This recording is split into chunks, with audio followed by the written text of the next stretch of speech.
Hey guys, this is Amber from Guidance Through Gaia. Thank you for joining me today for another pick a card reading.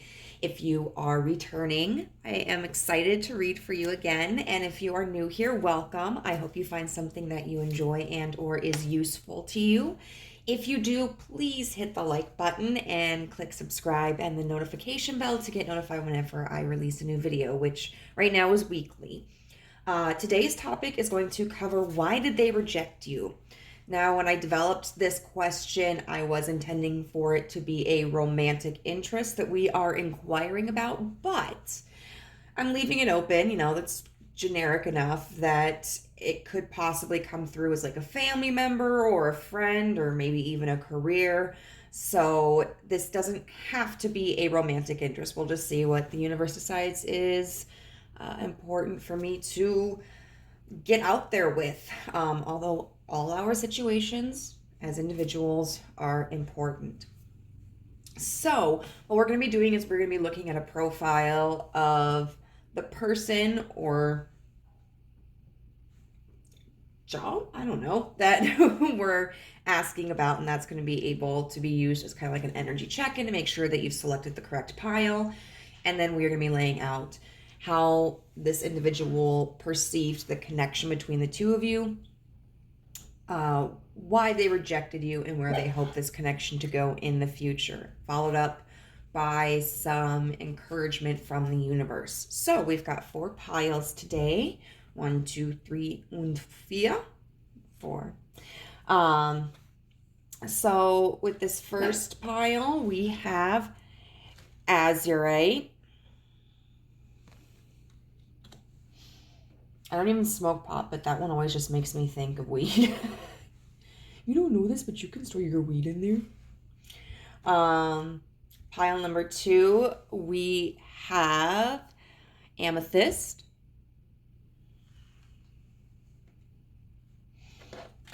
Pile number 3, might as well just pick up all of them. We have Rhodochrosite. And pile number 4, we have Fluorite. So, go ahead and meditate on these piles. If you feel called to one, check it out. If it doesn't resonate with you, you can always select another pile. And if you're called to more than one, do what you will, Watch as many as you want. And I'll see you there. Bye. Hello, group number 1. If you chose this Azurite stone, then this is going to be a reading for you. Now, because of the nature of this reading, it may be a difficult experience, but just remember that you are valuable and that if there's information that doesn't seem to be fitting with your situation, there's no need to force this. The best way to really understand why somebody rejected you is to be able to speak with them, but sometimes we don't have the ability to do so, or sometimes we're afraid to do so. So this is just kind of like, this should kind of confirm things that you already know, even if it's subconsciously. It shouldn't be anything that truly surprises you, especially if it seems out of character of this person. So that being said, let's get into it. So we have 3 cards here to explain a little bit about the energy of your person. We have this Azurite, get laser focused. We have number 31 with Juno, partnership. And we have this card right here, which says 29, the romantics. Affirmation, I allow romance to touch my heart every day. I definitely feel that this is somebody that you have had some kind of romantic connection with, whether you two were seriously dating, if you were kind of casually dating, or just like flirting with each other. And I feel that this is somebody with Juno, partnership, and the romantics here who is kind of like a habitual dater. They may have a long history of relationships, and maybe some of them are a little bit of like a player. Maybe some of them have never really gotten serious about somebody. But overall, I just feel like this is a person who is interested in love, enjoys romantic experiences, enjoys getting to know a variety of people. If they have been serious about anybody in the past, I don't think it was very many of their ex partners or ex interests. I think they kind of take love a little bit lightly. And kind of just, I don't know, treat it as a delicacy of life. But at the end of the day, their heart kind of just belongs to them. And it's interesting because we have Juno partnership. Now, first of all, I looked up the meaning for macaw parrots. And macaws typically represent like fertility, growth, healing. And we have in both of these cards two, let's ignore this angel right here for a second, two figures that are very intimately touching and close to each other. On one hand, I feel like that can represent this person kind of always just seeing themselves having somebody by their side. On the other, I feel it could be that this examining that maybe they're doing of themselves about what it is that they truly want. So Juno talks about difficulties between work balance and like romance, like trying to choose between love or practicality. And there was this really interesting commercial on the radio this morning when I was on my way to work, a whole like half a mile away from where I live. But it was this advertisement for like, I don't remember what the position was. It was something very hands-on. Something to do with like working with your hands. And they were like, does your family complain that you're never home? But then turns around and complains that you don't bring enough bacon home. You aren't bringing home the bacon. And they were talking about this company that is hiring that has like competitive wages and this large sign-on bonus, and like it has a flexible work schedule. And I wish I could remember what the line was, but it basically talked about the importance of family. And that's not something that we see a lot of, especially in the workforce. It's like if you want to get ahead in your finances, in your material wealth, you have to sacrifice your personal life. And then if you want to enjoy the people in your life, whether they're romantic or familial or friends, it's like you have to have those boundaries and assert them in your work life. Like not picking up extra shifts, not staying late, not coming in early, keeping your days off. It can be very difficult to maintain a work-life balance. And so, what was this? This romantics card is a really interesting card. These right here kind of make me think of marbles. So I don't know if someone in this connection has kids or if you've known each other for quite a while, like in your childhood or early adolescence.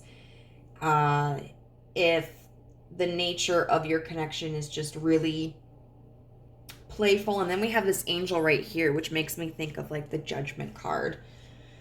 And this card can talk about a connection that starts off as something not quite serious.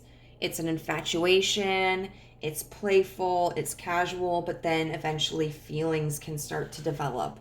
And the connection between the two people can become deeper. So I kind of think this may be a little bit of an indication as to what happened with your person, why there was this rejection, although we're going to confirm it even more with the tarot cards.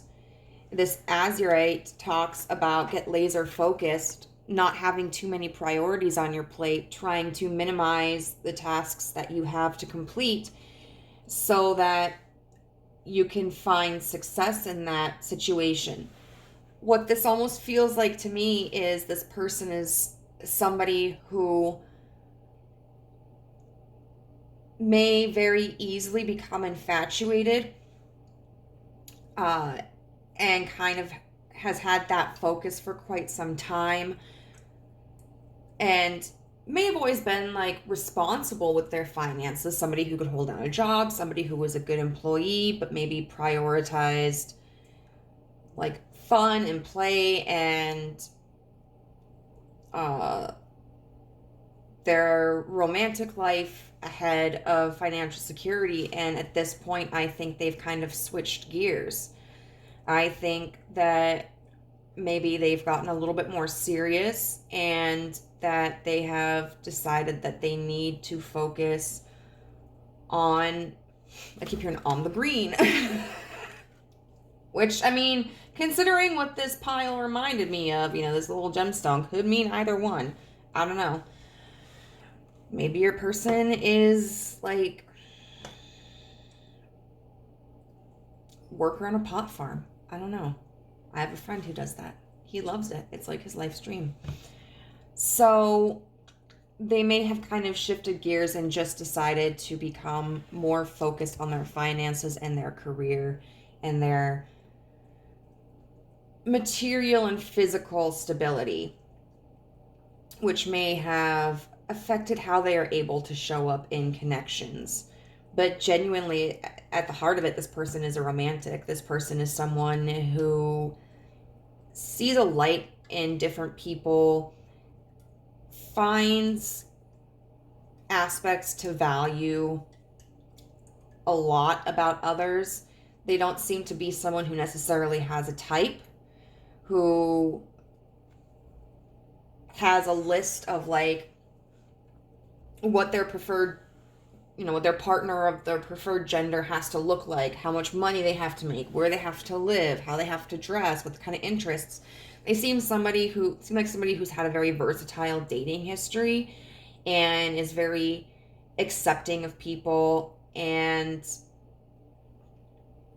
likes to explore different avenues. So if that sounds like someone that you know, all right, if that sounds like this person, let's get into it.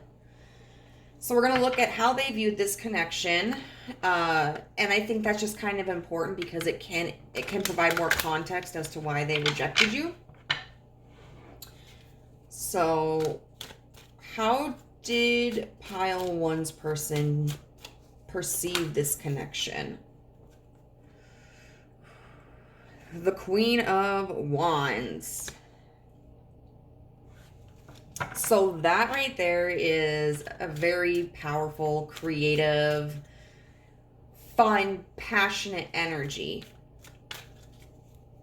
And it's kind of a card that makes me think of fertility. A lot of times when we see with the Queen of Wands, we'll see some kind of flower, especially sunflowers. And the Queen of Wands and the Queen of Pentacles both make me think of fertility. You know, the Queen of Pentacles is like the ground and the Queen of Wands is like the sun that nourishes. How did pile one's person perceive this connection? The World in reverse. That to me shows that they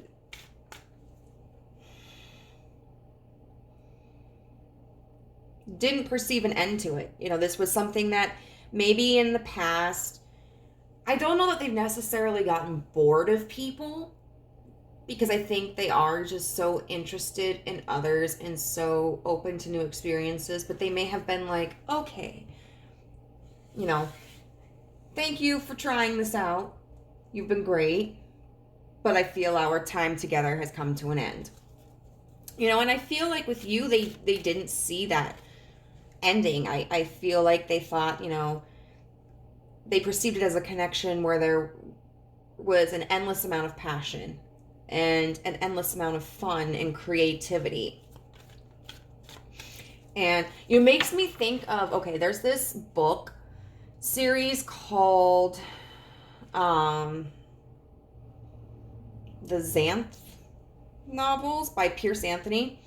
And yeah, it's intentional. Like, he got Xanth from Pierce Anthony. And then, like, Xanth is literally just Florida. And it's a magical kingdom. And anything outside of Florida is just called Mundania. But there's this guy, right? His name is, I think it was Bink. And everybody in his village was like either made of magic or had magic. And if they weren't, they couldn't exist there after a certain time period, like when they were 18 or 20. And so when that age comes, he is not made of magic and he doesn't demonstrate any magical qualities. But he's in love with this woman and he vows he's going to go find the chameleon, and he's going to, I think it's the chameleon he's going to find. Because the first book is called The Chameleon. And I know who the chameleon is, but I don't remember if he was intending to find her. Anyway, he's going to go prove that he has magic and come back and win her over. But on the way, he meets this woman who was like, he discovers able to change with the moon cycles. So 1 minute, you know, she's like really ugly but really smart. And then on the opposite side of the spectrum, she's like bombshell hot, but she's really stupid.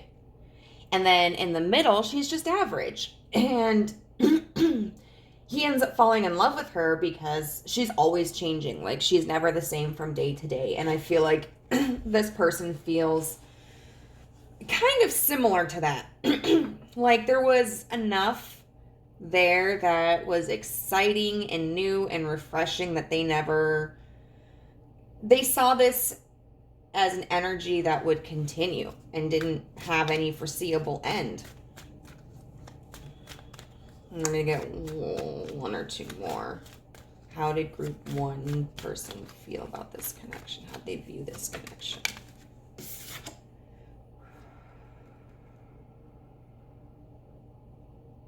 The Hanged Man in reverse. Now, what's interesting about that is the Hanged Man in reverse can talk about stagnancy. Or coming out enlightened after meditating upon different perspectives. But I kind of feel like what this means is that this connection made them realize there was something in their life they needed to change. Like, they'd never really looked at themselves as having to change anything. Nothing really needed improvement. They were just kind of going with the flow. There was something about this connection between the two of you where they were like, huh, shit. Like, looks like, it's like, hold my beer, I gotta do something. Like, there's something I do need to work on. There is something that I want to build and improve. Yep, and the Ace of Swords, and that's this truth. Okay, so they had an epiphany because of this connection. But overall, like, this connection was very positive for them. So let's see, why did they reject you?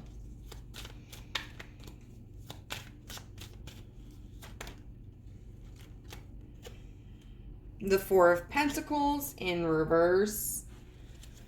Now, the Four of Pentacles is an energy of like withholding. And so with it being in reverse, it feels like they didn't want to. The Five of Swords in reverse. Let me get a little bit.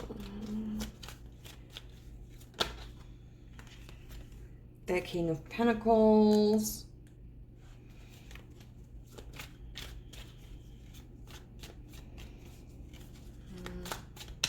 And the King of Pentacles was in reverse. And then the Four of Wands in reverse. Okay. So what I'm feeling here is the Five of Swords often talks about inner conflict. We've got the King of Pentacles in reverse. But the Five of Swords is in reverse. So I feel like I'm just jumping ahead here. Sorry. I feel like this Five of Swords energy in reverse is them kind of coming to terms because of this truth here and this understanding, like, that there's some way that they've been living that maybe not necessarily has been harmful, but it really hasn't been helping them build up their success. And, you know, we've got this Queen of Wands energy, which I really do feel could be like a reflection of you, this energy that you bring to the connection, whether or not you can, you know, you're feminine or not. But this King of Pentacles in reverse. The King of Pentacles in reverse doesn't have anything to give. He's a broke bitch. Like, he's got nothing but empty pockets. And he's buying, you know, ramen and lives on the couch in his studio apartment and doesn't even have any curtains. Which, you know, I mean, you got to start out somewhere. Dude, how many times have I restarted when I have moved? And so then we have this Four of Wands in reverse. The Four of Wands is all about coming together and this stability. It's often looked at as like a marriage card or a twin flame card, but it's in reverse here. So it's like this person knows that they haven't built up enough like equity to be able to offer you anything. Like, and I really feel like this person wants to have a strong foundation that they can offer you. You know, like, they value your time so much and they love being around you. And I don't feel like this person needs a lot from you, but I feel like this connection with you has kind of made them realize how much they want to offer you. And I don't think that's something that they've ever really done with anybody in the past. If it has been something that they've done, I really feel like it's been a long time and they may have actually forgotten what it felt like to be that inspired. Puppies. And so this rejection, I think, comes from them having to get laser focused and going like, okay, you know what? Like, I don't want to play small anymore. You know, I don't want to take things so lightly anymore. Like, I want to build a foundation and I want to build security so that I can come back in like an honorable way and actually be able to have something to share with group one. So what are their hopes for this future of this connection? The Sun reversed. Okay.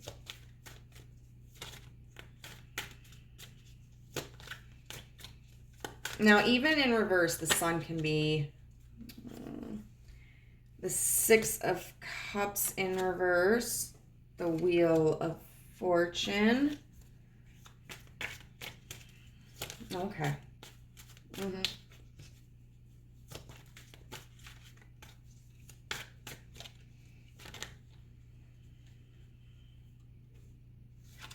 the Queen of Cups in reverse.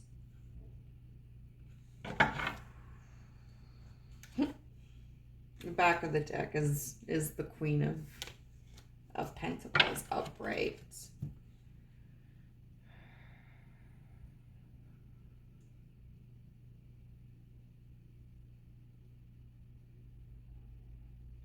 So what I really feel like is this person definitely feels guilty. You mean a lot to them, and I think they understand that they've created pain for you as well. And so the Sun in reverse card, even in reverse, it can be an incredibly positive card. And looking at it in this reading, I feel like that they want there to be hope, that even though there's kind of this pain, that it can be overcome, can be overlooked, it can be worked through. And we've got this Six of Cups in reverse, which can be talk about being stuck in the past.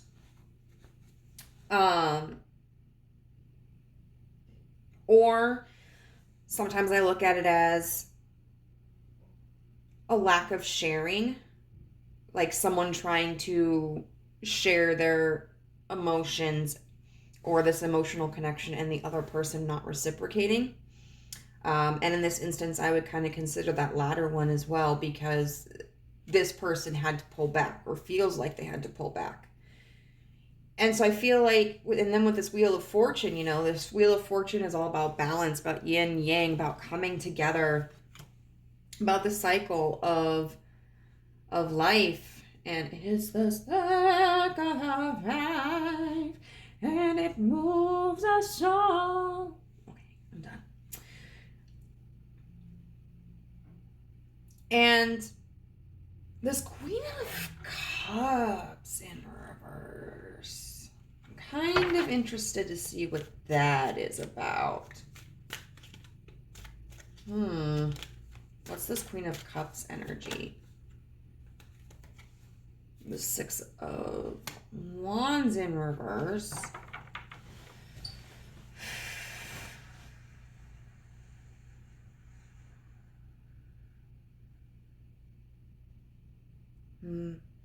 This, I think, is to signify their doubts.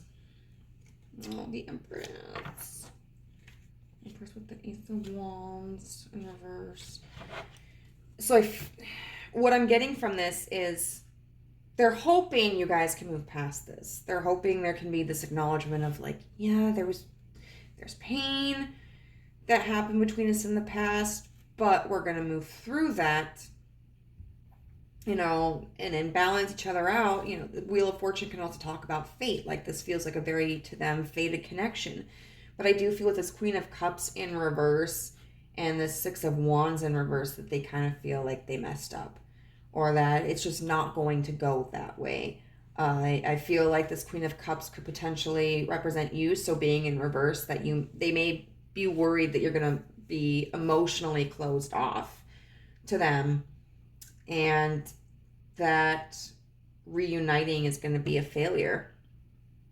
And I think this is, an interesting thing to point out here, because we have part of what we asked, which is like, what's their hope for this connection? But then sometimes we get so focused on our fears that even in our hopes are interrupted by those concerns, those anxieties, and those worries.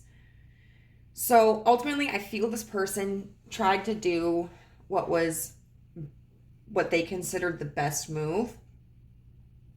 And I think that they want to reconnect with you when they are in more of an upright King of Pentacles energy, but they are concerned that you may not be receptive to that. So let's get some oracle cards. We've got number 19 with Enter the Temple of Your Truth and Learn to Value It. We've got Full Moon in Taurus, Detoxify. We've got Full Moon in Virgo, Take Inspired Action. And we have number 40 with Rest Your Mind. A lot of this is so much about grounding. I mean, we literally have two earth signs here, Taurus and Virgo, and then the Rest Your Mind. Even the Enter the Temple of Your Truth and Learn to Value It is talking about calming the chaos in your mind. So you may be experiencing a lot of feelings. There may be thoughts attached to those feelings as well. Perhaps this is something that you felt was going really well, and the separation, the rejection kind of came as a shock to you. And even if we see warning signs, it can still be really painful. And it causes a lot of physical, emotional, mental anguish. But it's really important for you to take time for yourself to quiet your mind. Because at the end of the day, like, you don't get to decide what this other person does. They don't get to decide what you do either. And it's important to keep ourselves grounded. That's how we heal. So like these, because if we stay stuck in our heads and in our emotions too much, then we can just continue, we can exacerbate this cycle of misery, and it can be really difficult to get out of. Grief is a real thing. Grieving is a real thing. That process is valid. Being upset, being angry, being sad, being hurt, those are all valid emotions, but it's very important not to get stuck in that cycle. When we have full moons, that talks about giving thanks, acknowledging what we've learned, acknowledging what we've been able to do. And so I think potentially this connection has a lesson in itself for you, but also like how you handle it. You know, that can be a learning process as well. With full moon and Virgo, take inspired action. This card really talks about thinking about what it is that you want to do and not just doing it. There was something really poignant in here.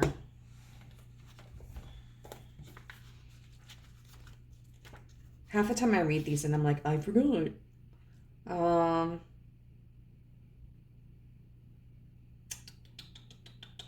Oh yes, like it says like it's even when it's wonderful to have lofty dreams, you also need to ground those desires by taking inspired action. So it talks about how you are 100% worthy of your dreams. Ditch the self-effacement, criticism, and second-guessing yourself and others.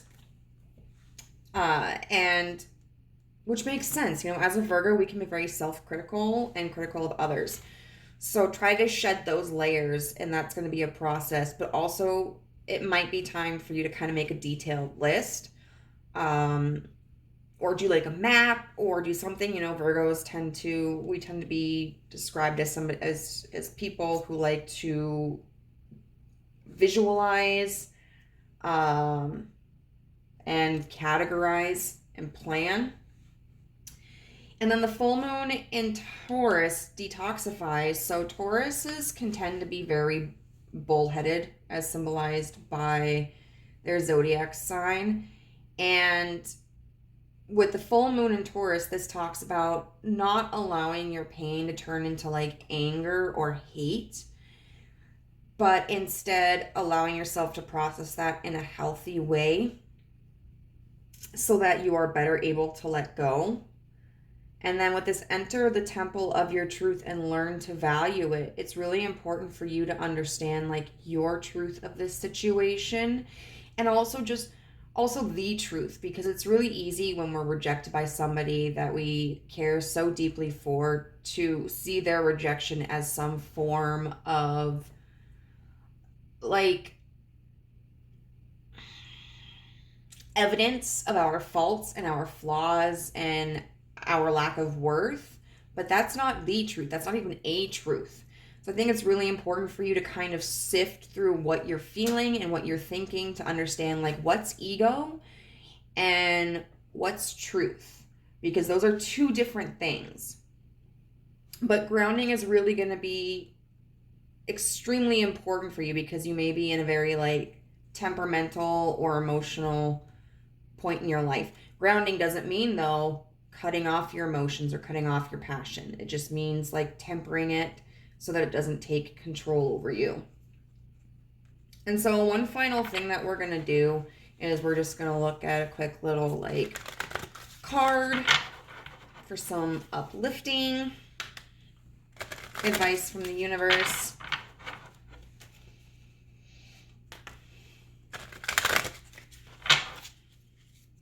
All right, what advice do you have for group 1, Spirit?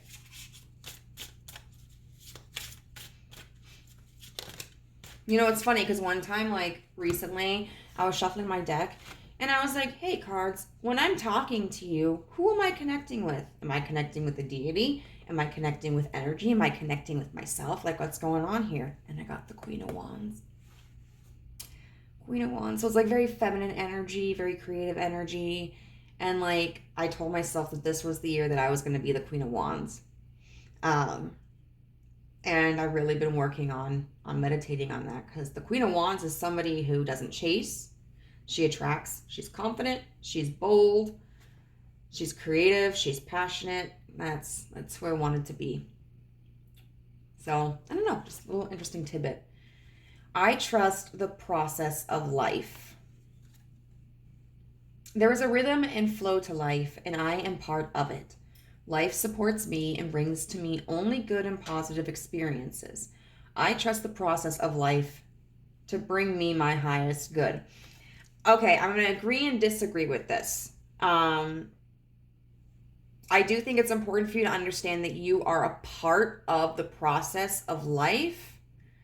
Like, life doesn't just happen to you. Sometimes things happen to you, yes, that are outside of your control, but you do share control in a lot of aspects of your life.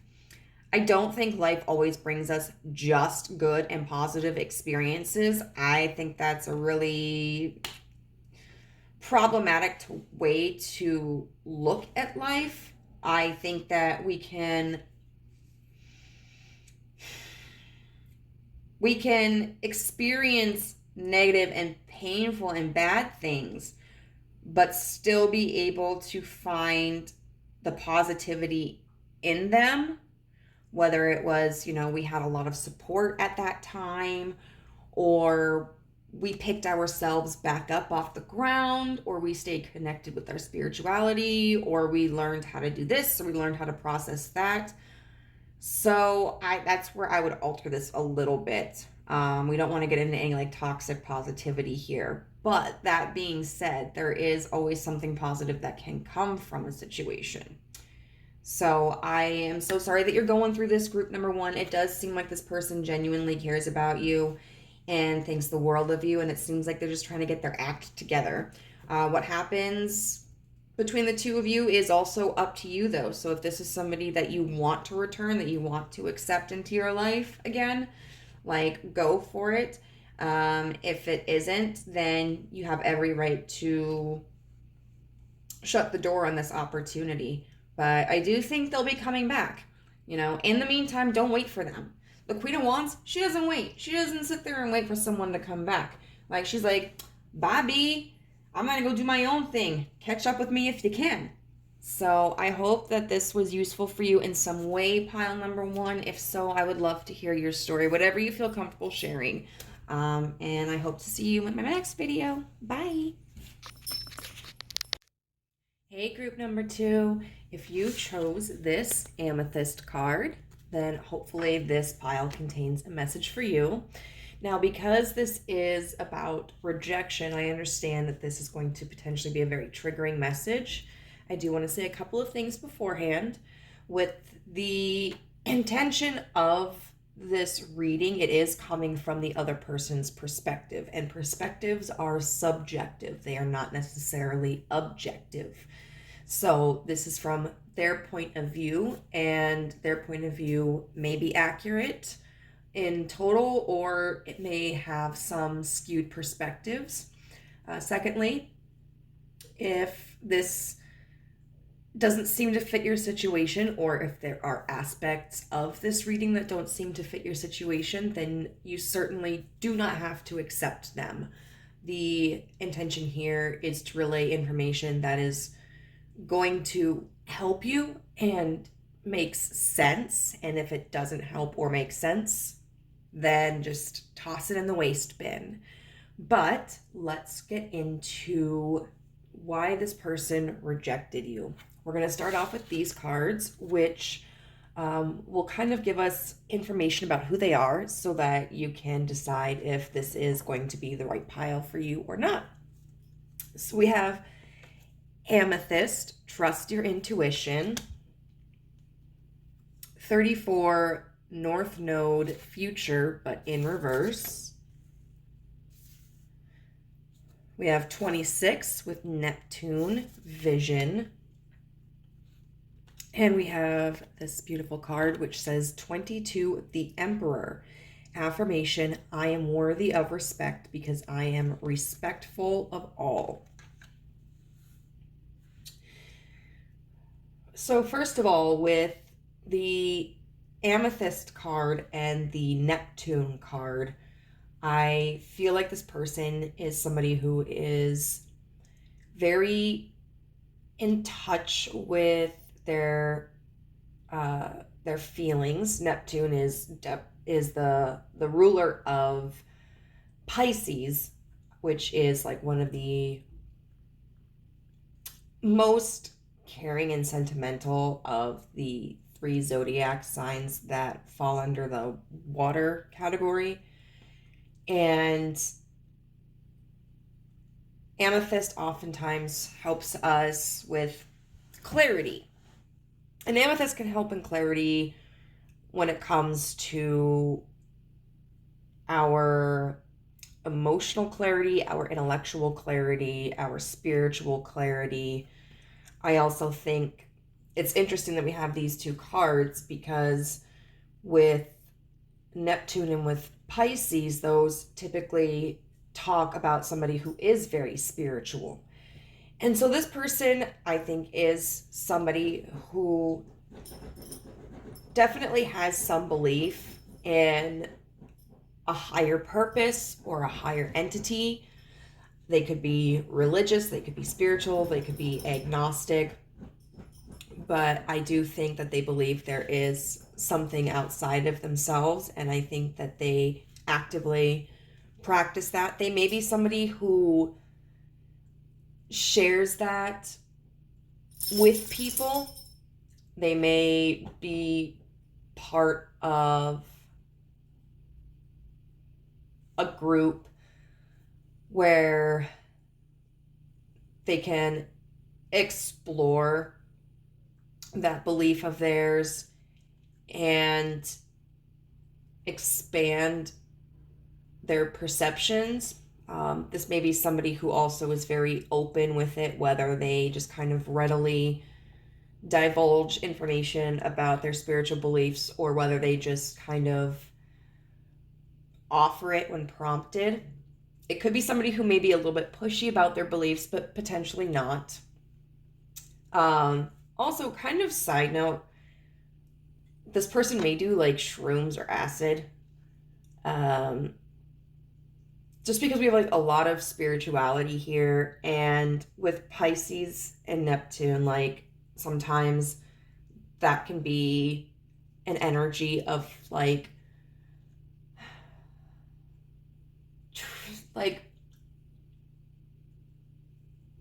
having difficulty sometimes discerning reality from creativity. And doesn't have to be, but that was just, I don't know, that was the feeling that I got for someone out there, that this person may be into some experimental drugs, some like psychedelics and everything. And Pisces are, you've got the 2 fish, right? And it all talks about duality, and it talks about being able to be logical, but also being able to be creative. And somebody who is well-rounded and healed is going to be somebody who can learn how to balance those 2 aspects. However, balance is a tricky thing, and nobody has perfect balance. And so this person may kind of fall on a one side or the other of the spectrum. They may be somebody who is too logical, or they may be somebody who is too imaginative. This also may be somebody who is in a creative field, like painting or in music, other forms of like visual art, acting, literature, or other creative avenues that are less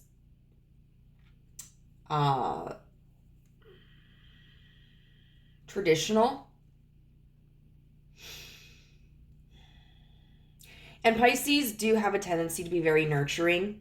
They are somebody who wants to be a provider for others, somebody who wants to make the people in their lives like feel nurtured and cared for and loved and abundant. And with this Emperor card, I feel like that kind of falls in line, because a good Emperor is not only somebody who rules over people, but is somebody who provides for their people. And I really think that that speaks volumes about this person, that they kind of have this chip on their shoulder, that they are going to take care of the people in their lives and build them up and be like this really big support, like emotional blanket for people. And I think they feel like really confident about that at first. But I feel like sometimes, because they're so imaginative, they may easily become disillusioned as well. They may start a project, or they may have a connection that they put a lot of their energy into, and then at some point when they don't see the results they were expecting, they may snap into like an overly logical frame of mind and kind of pull all their resources back from that, because they have somewhat of a moment of clarity. And I say somewhat because I think when they start these projects or they get involved with these people, they may put them on this huge pedestal and put themselves on a huge pedestal, which is not an accurate perception at all. Like, we're going to run into difficulties with projects, and people are not going to behave in the ways that we imagine in our mind, because they are autonomous human beings. And then this reality kind of hits them, but instead of kind of accepting that, okay, I can't always control the narrative, I feel like they just kind of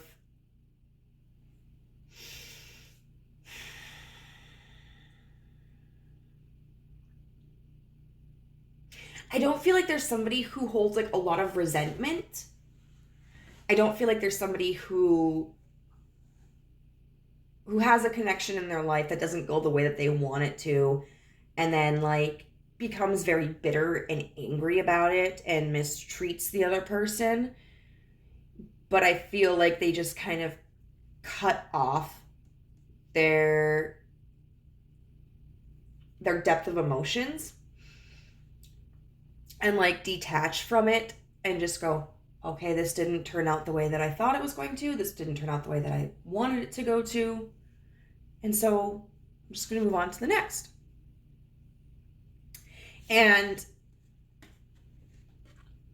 this may have something, I mean, as when we project, it oftentimes has something to do with something that's not healed within ourselves. And to have that kind of mentality towards like projects or to, you know, people, those expectations that can be so easily dismantled, does to me seem like an attribute of somebody who has something that they haven't healed in themselves or haven't recognized in themselves, and so they're projecting it onto other people, whether that's consciously or subconsciously. And this card what stands out most to me about this card, right, is we have this butterfly here, but then we also have, I want to say this is a phoenix. I want to say what that is. Somebody might be able to correct me and tell me that it's not, and I'm like, I would believe you. But, and this is just, okay, side note, this is making me think of DNA, like these little things. I know it's not a double helix, but it's just making me think of DNA. So something that they feel could like be inherently wrong with them, or something that has to do with like their family and lineage. I don't know. But anyway, to get back on track, these can both be symbols of transformation and of change. But the thing about the butterfly is the butterfly metamorphosizes. It goes from a caterpillar to a butterfly. It turns into not necessarily something better, but something different that can achieve different things. But the phoenix turns to dust and then comes back. Oops, I'm circling the wrong thing. As itself. And so it's this regeneration. It's continuing the same cycle. There is no change. And you can see that the Emperor is choosing like the phoenix. So I feel like that's really important. And now with the North Node with future in reverse. So in the book, it talks about the North and South nodes. In the past, people thought something to do, I think, with like an eclipse, that there was like a giant that was creating a shadow. And so they labeled the North and South nodes as part of like a tiger's head and tail. Not tiger, sorry. Dragon. And the North node is the dragon's head, and it's about the future, but like the future being unknown and unpredictable. And so this person, I think, is somebody who in the moment can know exactly what to do, has a precise vision, a plan for where they're going, who they're interacting with, who they are. When they look to the past, I think they can either be totally emotionally disconnected from it, or they can be overly nostalgic. But I think when it comes to the future, I think that there's a level of uncertainty, and I think that scares them. I don't think they're comfortable with the idea of not knowing what comes next, and that may be why they latch on to things that they want to be able to control in that moment, because they feel like they can shape this future, which to an extent we can shape the future, but there's always going to be a level of ambiguity, a level of chance, and we have to be able to cycle with that and to adapt to that. And I think this person can be highly adaptable, but there's a certain level of adaptability that they're comfortable with. Like they know how to be adaptable in a job. They know how to be adaptable in relationships. But I think it's when like they feel they have a certain level of control. But when they think about the future and they don't know where they're going to be, they don't know who's going to be in their life, they don't know what is going to be going on around them, they can't prepare to be adaptable. And so then is that really adaptability? And I think that's kind of where this person is at right now. Like they don't know where their future lies, and I think that is kind of scary for them. So if that sounds like somebody you may know, then let's get into the tarot. First, we're going to look at what their perception of this connection is or was, and then we're going to look at why they rejected you, and then what they hope for the future of this connection. And I feel like it can be important to see like how they perceive the connection, because like it could be a totally different perception than yours. And sometimes that can help us understand why rejection may have occurred. But we'll see. As for, the first pile, it seemed like a very specific kind of connection. This one, I'm not entirely sure. This could be a romantic interest. This could be a friend. I feel like there's not really any specific label that kind of hangs on this, that attaches itself to this group. I think there's a wider variety of situations here. So let's see, how did Group 2's person perceive this connection with Group 2? The Knight of Cups in reverse. We have the 9 of Cups in reverse. So already, we've got a lot of water energy here. We were just talking about Neptune and Pisces. And then the 9 of Swords upright, and then Death in reverse.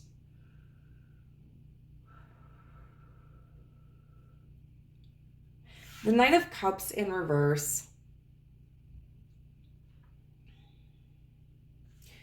can be somebody who is very impulsive with their emotions.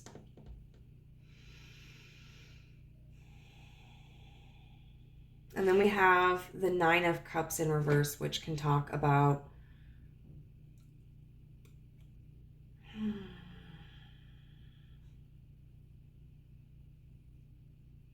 I would say being like overly attached emotionally. Because when we look at 9s, a lot of times 9s can talk about independence. And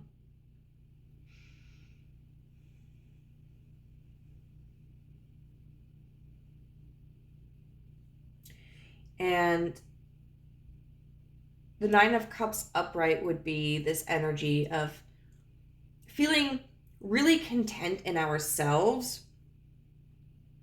And when we're content in ourselves, when we're happy with ourselves, we can be happy with what's around us because we see things more clearly. And so we know what situations are harmful to us, and we are able to disengage from those. We can also moderate our expectations and recognize that there needs to be a give and take in situations. So we're not just focusing on like what we need, but we are also focusing on what other people need. And so there's not this tendency to place overbearing expectations on situations and people. But in reverse, I feel like sometimes the 9 of Cups energy is someone who is very like internally dissatisfied, and so they're projecting their needs onto others, and someone who can be kind of emotionally clingy,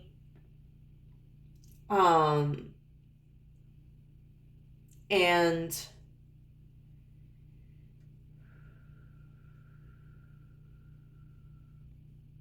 have a lot of like codependency issues. And then we've got the 9 of Swords, which is all about like anxiety.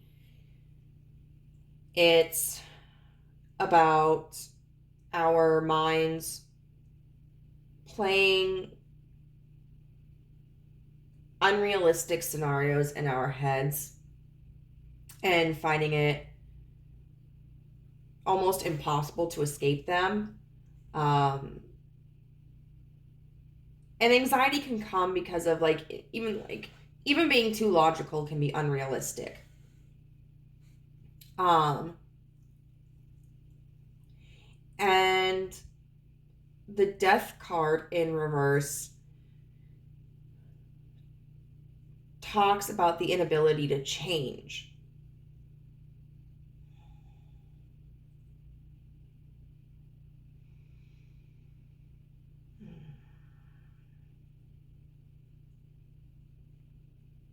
And it's interesting because, like,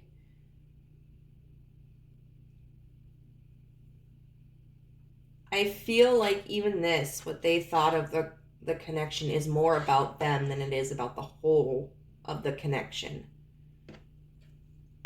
I feel like for them, they experience just this incredible emotional and mental intensity.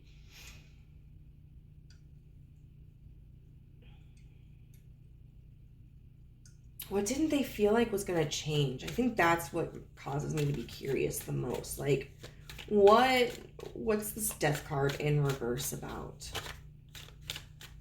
Because this is more like just an energy of the connection rather than like a label or a situation.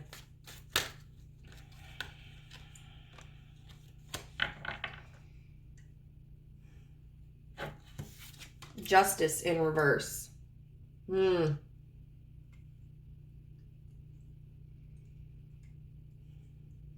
was something that happened that they felt was unfair. And it could be that they felt that maybe they were being unfair to you.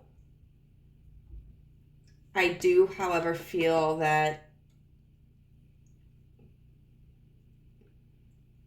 potentially they felt that something unjust was done to them, or that like this level of intensity was like this imbalance and this lack of fairness. You know, like it's like when you're like feeling really just emotionally attached to somebody and like it drives you crazy and you're like, why am I like this? And I don't know why I'm like this, and but I don't know how to change.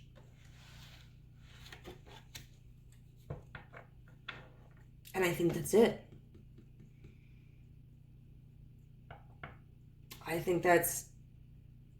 think for a lot of you, that's what it is. I feel like, and it's interesting that we don't have the devil card here.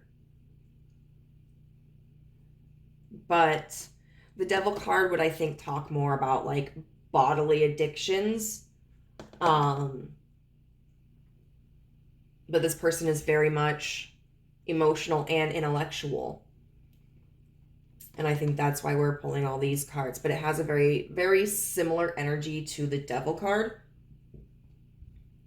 And I think that's, they just kind of saw this connection as like some addiction, and they couldn't understand why. And they didn't know how to rationalize it, how to let go of it, how to clear their head. I think they felt really out of control with themselves. Whether or not they saw, like you saw this. So we're going to see, like, why did they reject you? And I feel like that's kind of why. Six of Cups. Upright.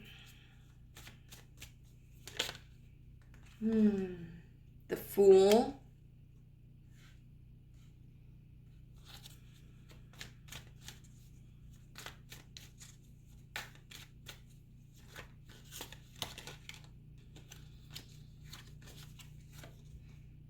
The Two of Wands. And the Magician in reverse.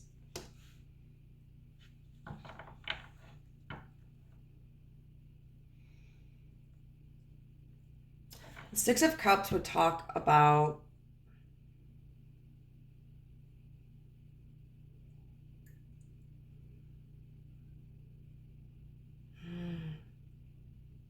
this is about nostalgia, and it's about connecting to our past. The Fool is about a new beginning.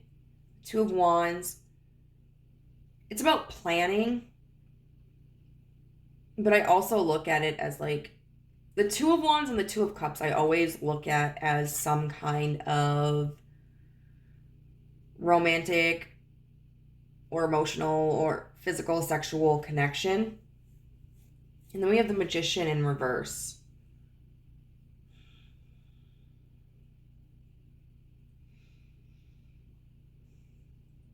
I think they walked away because they were jealous. I don't know if there's somebody that, like, if you're in contact with, like, an ex, or if you did get back together with your ex, or if they're...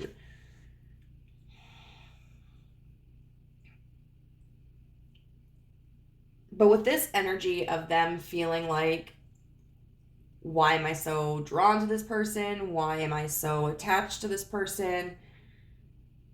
And then getting this here, the Six of Cups, I really feel like they know that you did, or they're afraid that you're going to get back together with the next. Because the Six of Cups talks about someone being from your past. I know we covered this already, but I'm trying to like loop it together. Six of Cups would be somebody from your past. The Fool and the Two of Wands to me signifies like a new start to a relationship.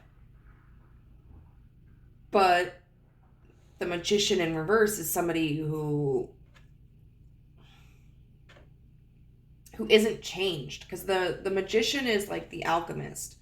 Like the magician can change his or her surroundings. And so this might not even be necessarily an ex. This might be somebody who is, if we're thinking like literally here, of somebody who can change their surroundings, being in reverse, somebody who doesn't change their surroundings. It could be just like maybe there's a coworker around you or a friend, but they may feel deeply insecure that you are going to enter into a connection with this person.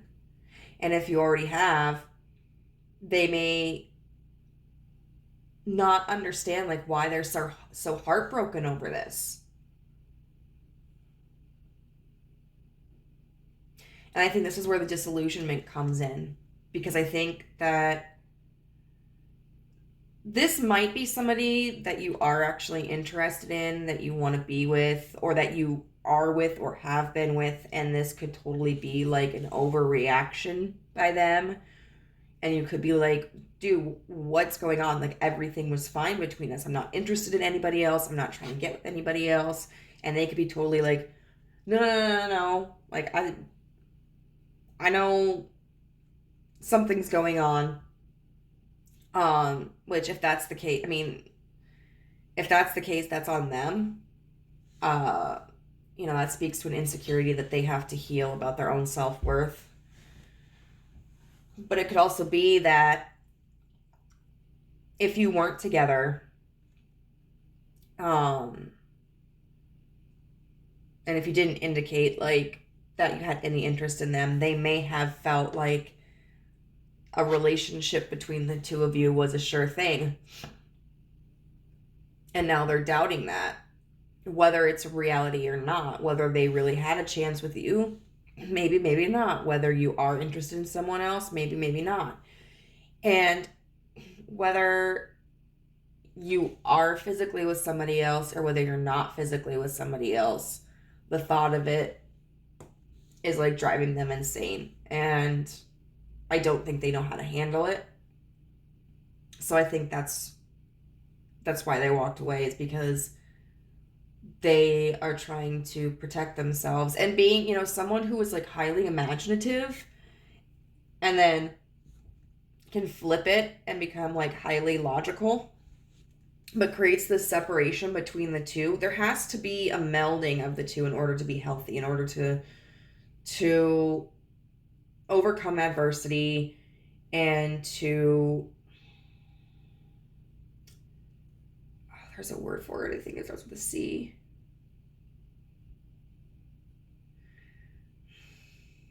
I don't recall. But we need we need logic to be able to regulate our emotions. And we need emotions to be able to regulate our logic. And I feel like this person knows how to completely separate the two. And that's not healthy.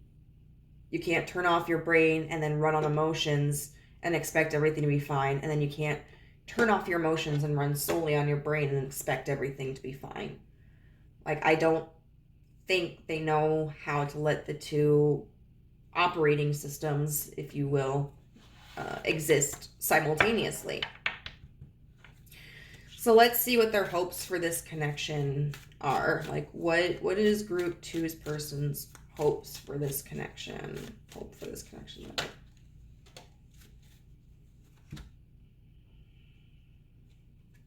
All right, the Page of Wands in reverse. The Star upright. I'm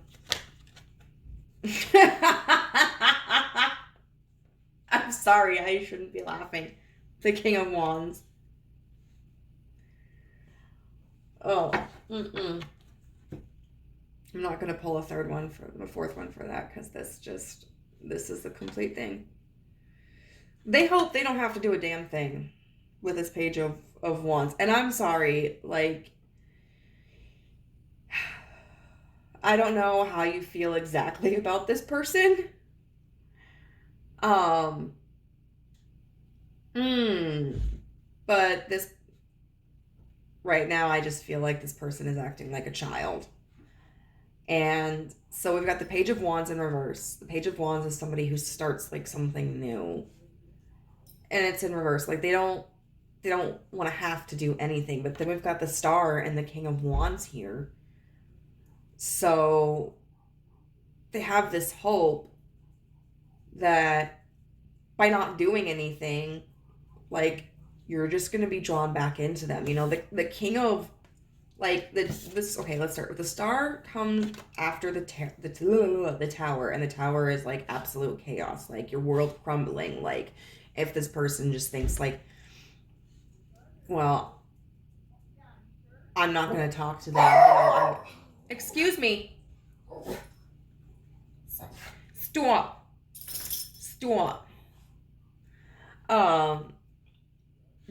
But like, you know, I'm just gonna give them space. I'm gonna leave them alone, and you know, maybe that'll kind of make them realize like that they want me or they need me. And I don't think this person really has, like, I don't know. It's not like a malicious sense of manipulation, I think. But it is still kind of manipulative, really manipulative. But anyway, like, they're just hoping that there's like going to be this Tower moment for you, and that there's hope. Because there was a Tower moment for them where you see them as the King of Wands, because the King of Wands is somebody who is really desirable, and, you know, they're flying and they're magnetic and people are drawn to them. And so they just are going to sit here on their throne waiting for you to come back. I think that's their intentions. Like, they're not going to move, at least, like, well, their hopes.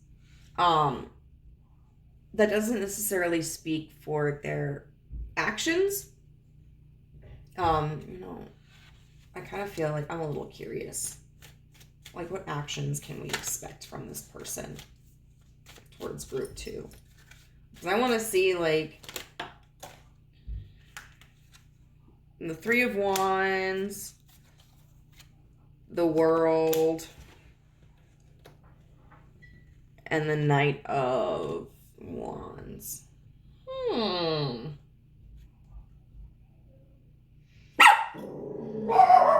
They may try to make you jealous, I feel. I kind of feel like that, because we got the Three of Wands. Three's a crowd. Threes can also talk about, like, third party. And technically this would be like fourth party. But, and we've got the World, which is like this completion of a cycle. And the Knight of Wands, which is like this really, like, vibrant, lusty, like, I'm coming for you energy. So they may try to make you jealous, or they may try to eventually interfere. If there's like this, if there is a legitimate connection between you and somebody else, watch out, because they may try to interfere with that. If there's not, then they're going to come in on their horse thinking that there is, and maybe you'll be like, dude, you were worried for nothing, you know, like you should have just done this before. It all depends on like, I think where you're at in your life as to how you would react to this. So we're going to get some advice from the universe. So we've got new moon in Libra. Know you are loved. Will you stop? Don't you yawn at me. Like, Mom, I wasn't doing anything. I was just yawning because I'm tired. The lotus within you awakens. You are a master in light on high, number 41. Number 4, returning to the elements. And then number 21, the power of your voice. So it does look like this rejection, it looks like it devastated you, which we would largely anticipate in a reading like this. But sometimes people are just curious, you know, they might just be like, why the hell did this person do this? I totally don't get it. Like, but I do feel like this was a pretty upsetting situation for you. And I think the universe is really just calling for you to find the strength within yourself. It's okay, I think, to let this person go through their moods, throw their little pity party. Okay? And if this is somebody that you want back in your life, or you want to like re-strengthen your connection, I would say just give it time and they'll be back. You may have to set some boundaries with them. But otherwise, I wouldn't worry. I don't think this person is gone for good. So we've got the new moon in Libra. No, you are loved. So new moons occur, you know, when we can't see the moon and it's really dark. And so that can be kind of a time when it feels hopeless. I know I can't remember if it's like specific myths or if it was like in a book that I read. Maybe it was Daughters of the Moon. I don't know. I loved that series. I read it in like middle school. Daughters of the Moon. Check it out. I read a lot of fantasy, so sometimes it's difficult to figure out like, hey, what are mythologies and what are fantasy books that I've read? But it was like thought that during the eclipse there would be losses of power. And I don't, you know, obviously in situations like that can be really devastating for us. We may feel like we don't have power, but the truth is that we still do. We may not have power over others, but we have power over our own situations. And it takes time to master that. And we're going to struggle. And it's something that we're going to have to relearn over the course of our lifetime. But it's worth it. You know, Libra is all about balance. It's the scales, you know, it's justice. And, you know, it's 100% understandable and valid to want to feel loved and cherished and respected and valued by somebody. And then when they reject us, that really feels like a tipping of the scales. But sometimes the scales are actually already imbalanced when we put so much importance on somebody like rejecting us. And kind of placing our self-worth on that measurement. But also, you know, of course, when we value somebody, it is going to be painful when that connection changes, or we lose that connection, or we find something out that kind of throws everything off balance. So this is, I think, definitely a call for you to kind of balance that, and to like, maybe if this person was too in the clouds about this connection, maybe there was an aspect of this connection that you were also unaware of, or this person that you were also unaware of. And so kind of dialing back and measuring like, what are you expecting of this person or others in general, and is it reasonable? And then what are you expecting of yourself, and is it reasonable? Like, are you expecting too much of yourself too, or are you expecting too little of yourself too? And new moons are all about setting intentions. And so it's a time to be able to look at not just what we've done, but what we would like to do. And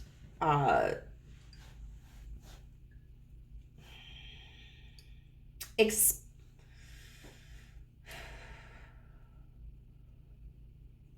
and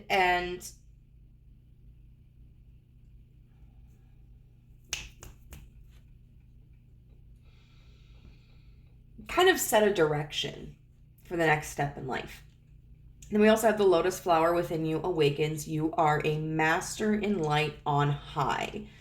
So this kind of makes me think of this magician energy. You may feel like in the past, or you may currently feel like you're a magician in reverse too. Like something is just out of your control. But the reality is you have more power than what you understand. And it's interesting that we have koi fish here because of Pisces, but instead of 2 fish, there are 3. And 3 tends to be, a very sacred number. We've got like, the 3 points on a triangle, which is like a sacred geometric symbol. And we've got the mother, maiden, and crone, or maiden, mother, and crone. We've got the Father, the Son, the Holy Spirit. There are a lot, there's a lot of meaning behind the number 3, and it's all about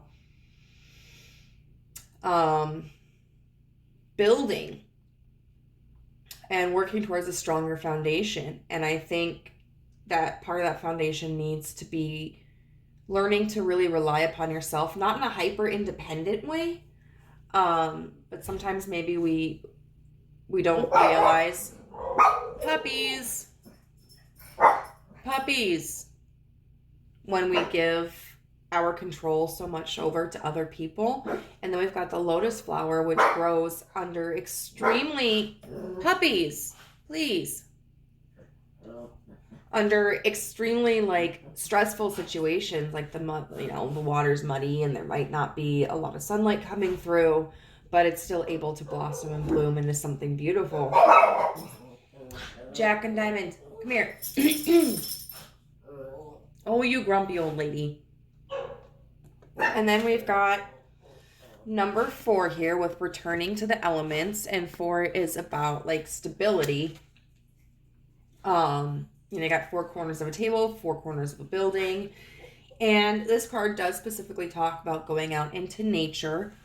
Nature can be very healing and grounding for us, and it can help clear our senses, especially if you're living like in a highly populated area where you have a lot of noise pollution. Going into nature can be very cleansing.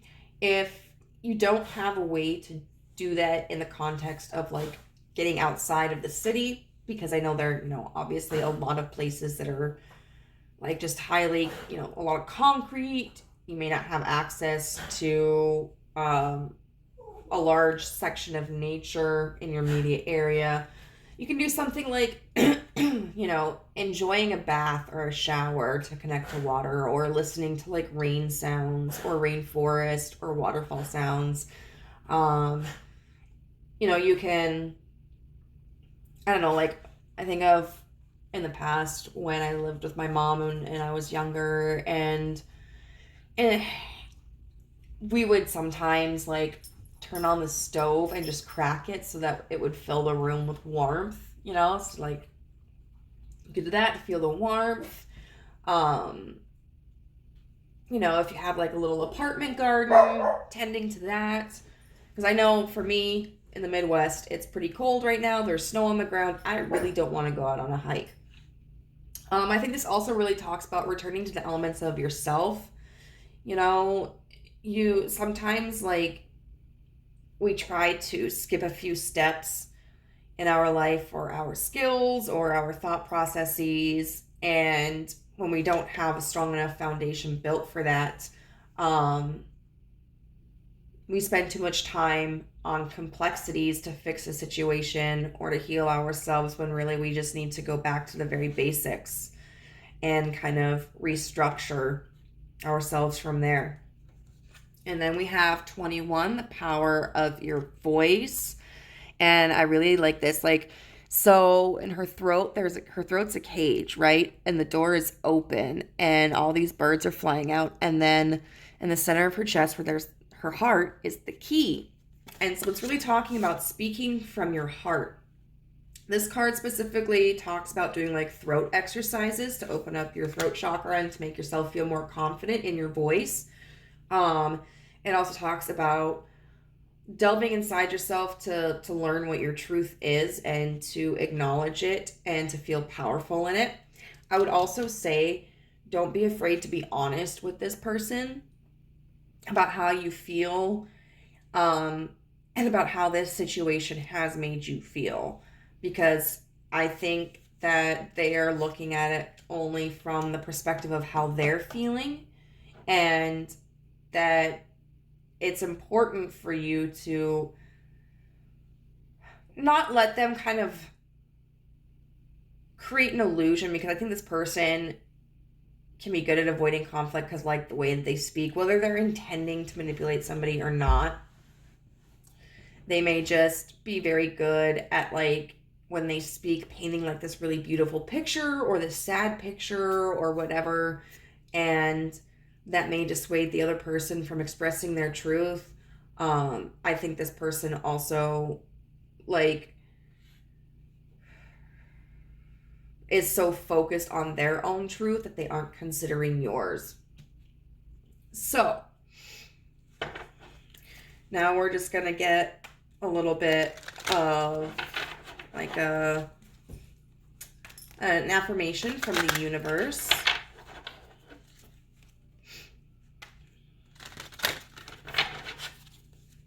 All right, universe. Well, fine.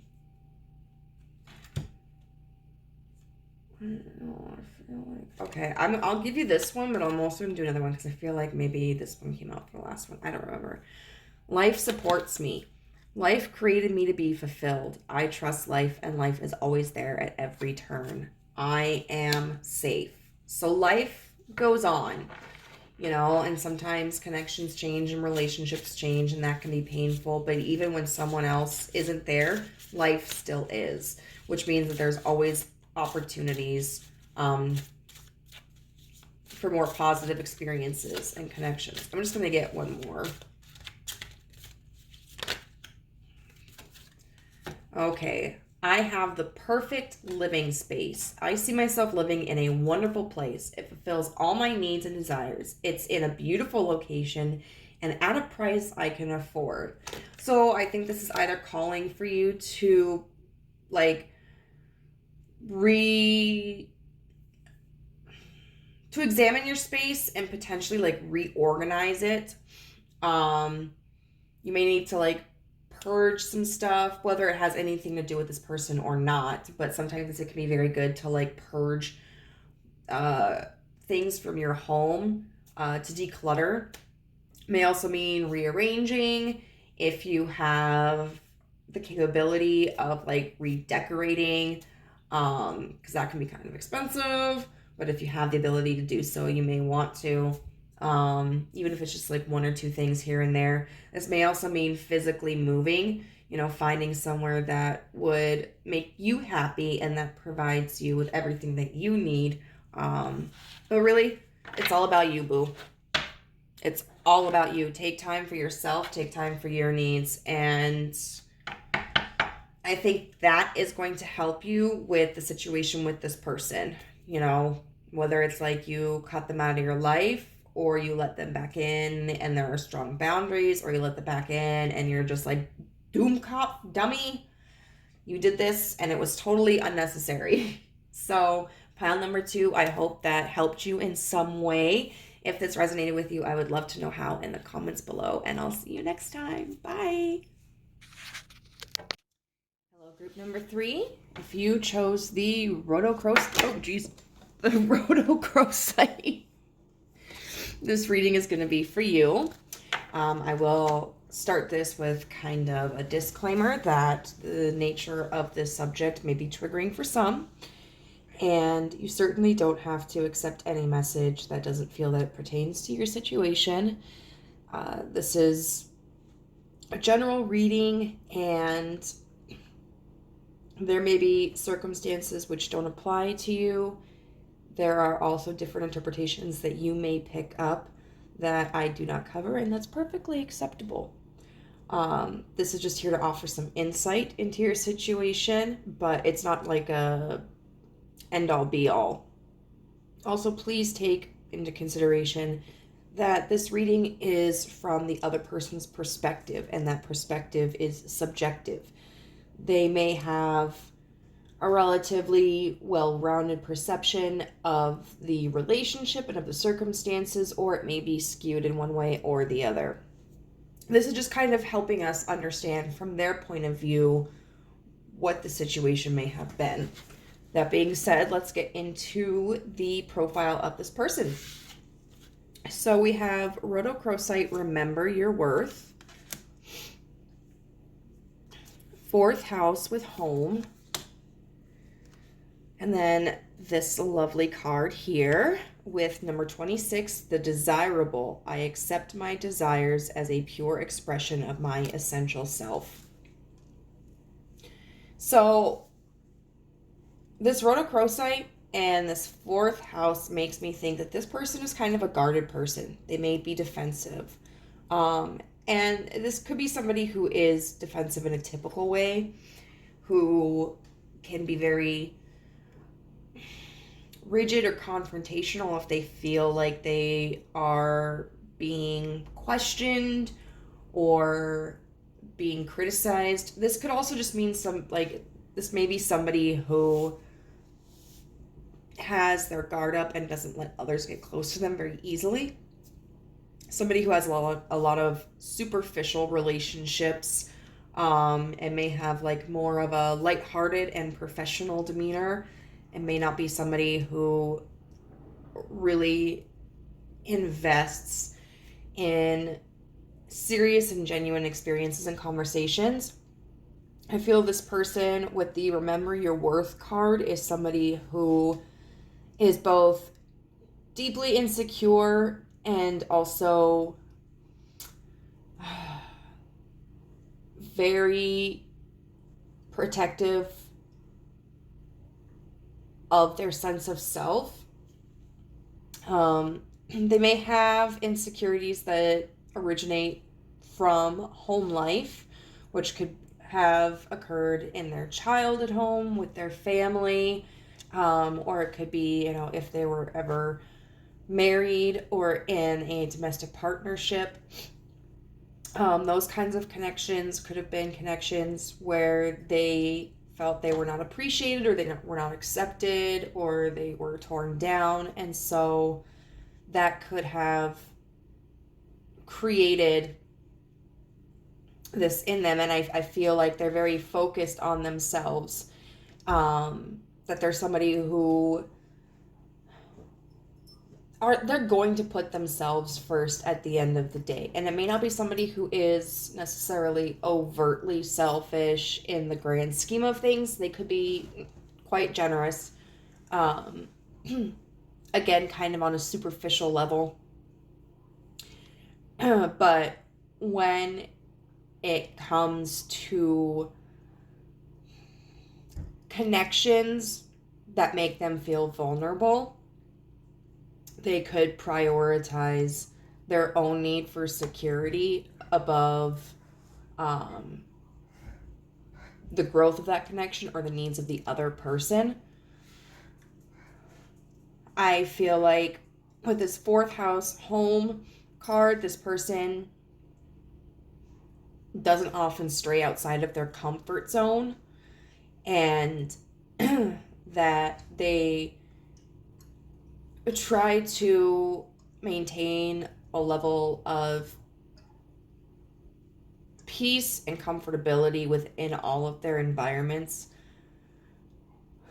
And with this card here, it's like they're looking outside of this window at this moon. We can look at moon as the symbol for the moon as intuition, as mystery, as illusion. I feel like there are a lot of things outside of themselves that they don't understand. And they may not take the time to try to understand it. There may also be a level within themselves that they don't understand. But I think they're comfortable with that. I think there's somebody who prefers like a surface level. I keep coming back to that, like, surface. Well, actually it's superficial, but similar letters to an extent. But like a surface level of knowledge, and like emotional awareness, because anything else kind of just makes them feel nervous and uncomfortable. Then we have the desirable. I accept my desires as a pure expression of my essential self. I feel like this is somebody who is very driven by their desires. And I think they are somebody who is also highly desirable. This card here, we have two people who seem to be kind of like flirting with each other. This card does specifically talk about this woman kind of like beckoning the pharaoh, but also running away from him, which I think can symbolize, this need to be desired, but also kind of like not wanting to get closer or not knowing quite what you want.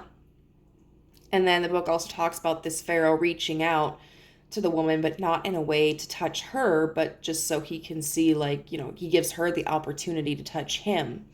And it's this idea of like the pharaoh doesn't want to be with anybody or doesn't want to develop a connection with anybody who doesn't recognize his worth. So these are both, we we have this masculine and this feminine who are both very much caught up in their idea of worth and desirability. We have these two cobras down here who are facing away from each other, and the book itself talks about them turning away because they understand that in reality, these facades of like this ritual of courtship are they're not beneficial and they're not genuine. Because as a part of nature, like there are practical aspects of attempting to obtain a mate. And I think that's a little bit, you could kind of look at this as like, well, if somebody has money or if somebody looks attractive, that can be similar to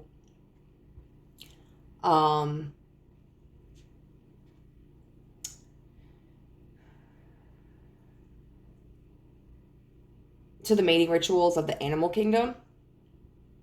Because if we look at the animal kingdom, a lot of it is about like, who's going to be the strongest, who's going to be able to survive the most. And so there are different measures of that. And then when we look at humans, it's like if we go for somebody who has money, we know that we can be provided for financially. And if we go for somebody who has really good looks, we have this estimate that like we're gonna both be able to like pass on these good genetics and then have these attractive children. But I think that does show a difference between these two agendas here. I'm not sure what the mating habits of cobras are actually, but in general, there are a lot of animal species who don't necessarily mate for life. They mate for the act of reproduction and then they part ways, or one of them dies, or whatever. So there's no real need to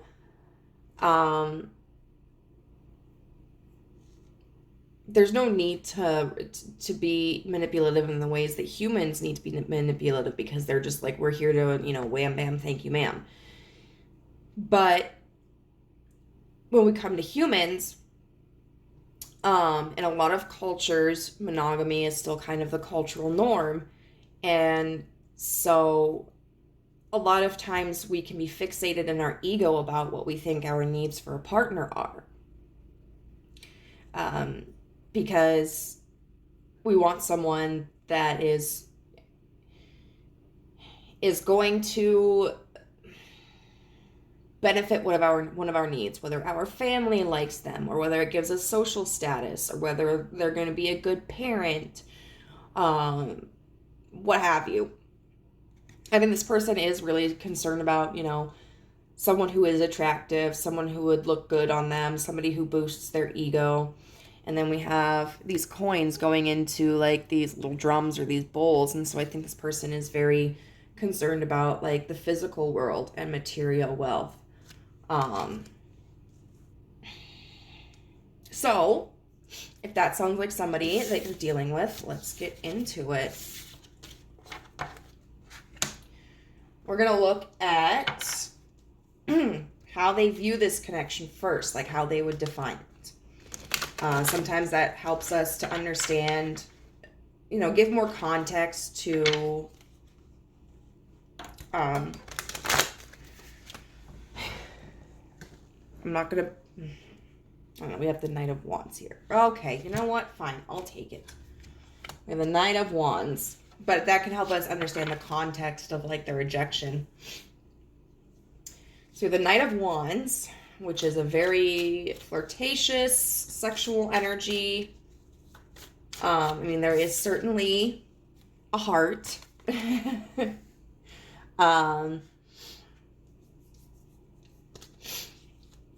And the heart can symbolize love, but the heart can also symbolize like passion and such. Then we have Temperance in reverse. The Four of Pentacles.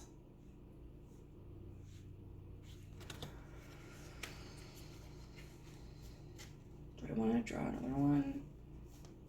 We'll see if another one wants to come out. And then the Ace of Cups upright.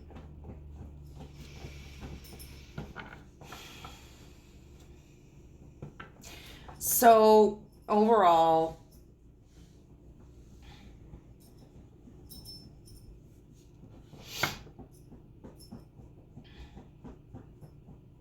I feel like what this person saw this connection as was something very spontaneous, something very passionate. And we also have the Temperance card in reverse, which talks about an imbalance. And so I think this connection was something that was very magnetic for them, something that they felt really drawn to. There were a lot of fun times and potentially like overindulgences. I also feel like with the Four of Pentacles here, they felt like it was something where they could invest this level of intensity and passion into it, but still withhold their resources. And so the Four of Pentacles is, we would look at this as like a very financial and material like representation of resources. But I think we can kind of look at it not just as in money, like, oh, I don't have to spend money on this person, or I don't have to live with this person, but also whatever they consider valuable, whether that's their emotions, their time. Because I think this person looks at everything as like transactional and as an exchange of resources.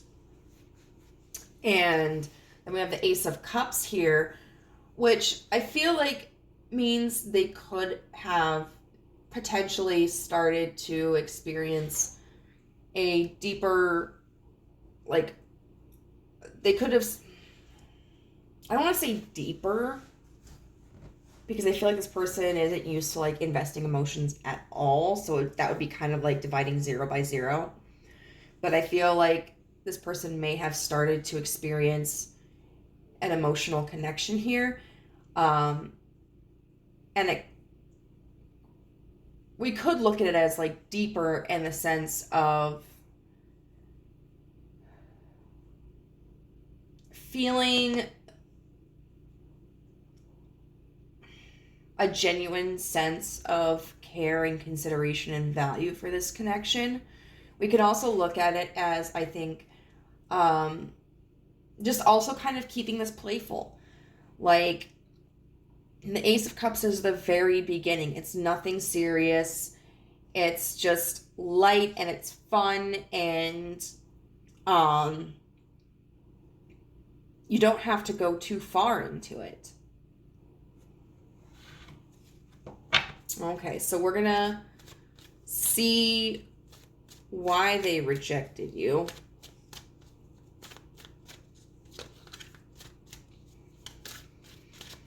Why did group 3's person reject them?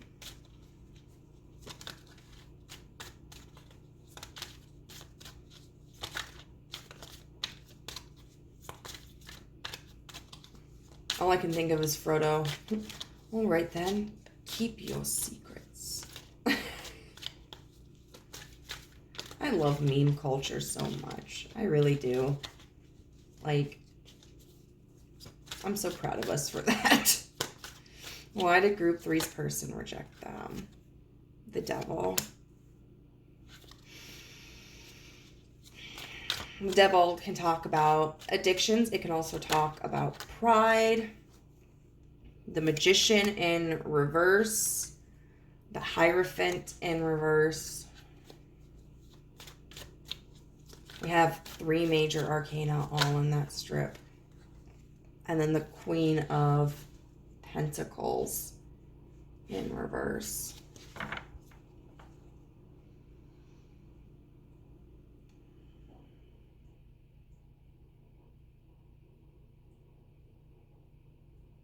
Because they aren't ready for it to grow any deeper. The Devil, like I said, can talk about addiction. And so they may have felt that they were becoming like too dependent upon you, or too attached to you. But it can also talk about pride and ego. And I really like this Devil card being illustrated by this woman looking into the mirror, because it's absolutely, focusing on herself. And they've got the Magician in reverse, and the Magician is all about change. The Magician having the ability to change things around them. In reverse, it can talk about not wanting to change things around them, or not feeling like they are capable of changing things around them. And then we have the Hierophant in reverse, which would talk about like a non-traditional connection, a lack of commitment, a lack of tradition. So if this was like a romantic interest, which is what I could definitely see, especially with that desirable card, and talking about like the home and stuff, this is somebody who was not ready for commitment, who doesn't want commitment, who just wants to keep things casual, no labels. If this is somebody who wasn't a romantic interest or a romantic partner, this could be just that somebody felt like your lifestyles, your needs weren't in alignment, and it was in such a way that they felt that that there wasn't enough compatibility between the two of you for like maintaining a friendship. And then we've got the Queen of Pentacles in reverse. And the Queen of Pentacles can be somebody who's greedy, who's spending too much. Conversely, she can also be somebody who is withholding, and who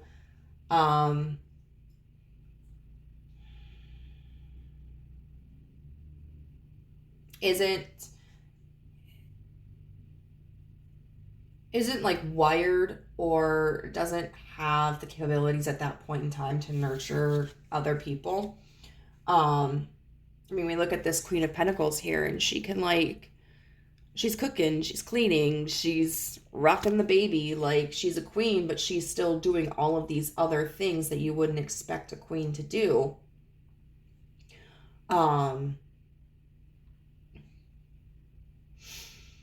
But in reverse,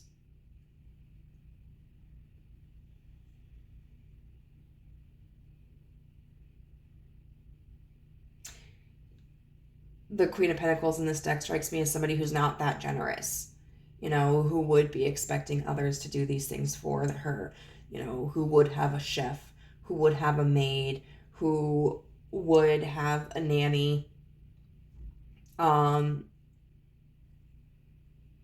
because she's more about indulging in her needs and in her wants, and not so much really, I guess, building her home, building for others around her. So let's see what their hopes for this connection are.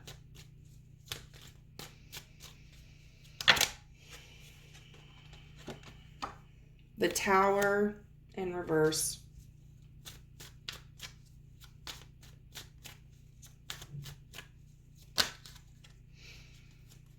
The King of Swords in reverse.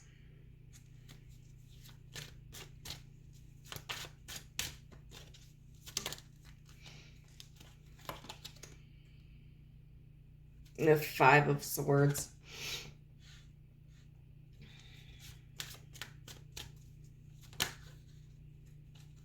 And the Three of Swords with the Four of Wands. That's kind of interesting.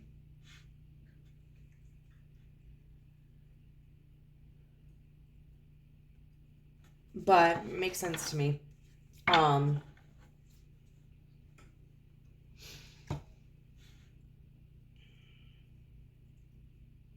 The Tower reverse tells me that they're not willing to face, like, if there was, well, I mean, there was a rejection here.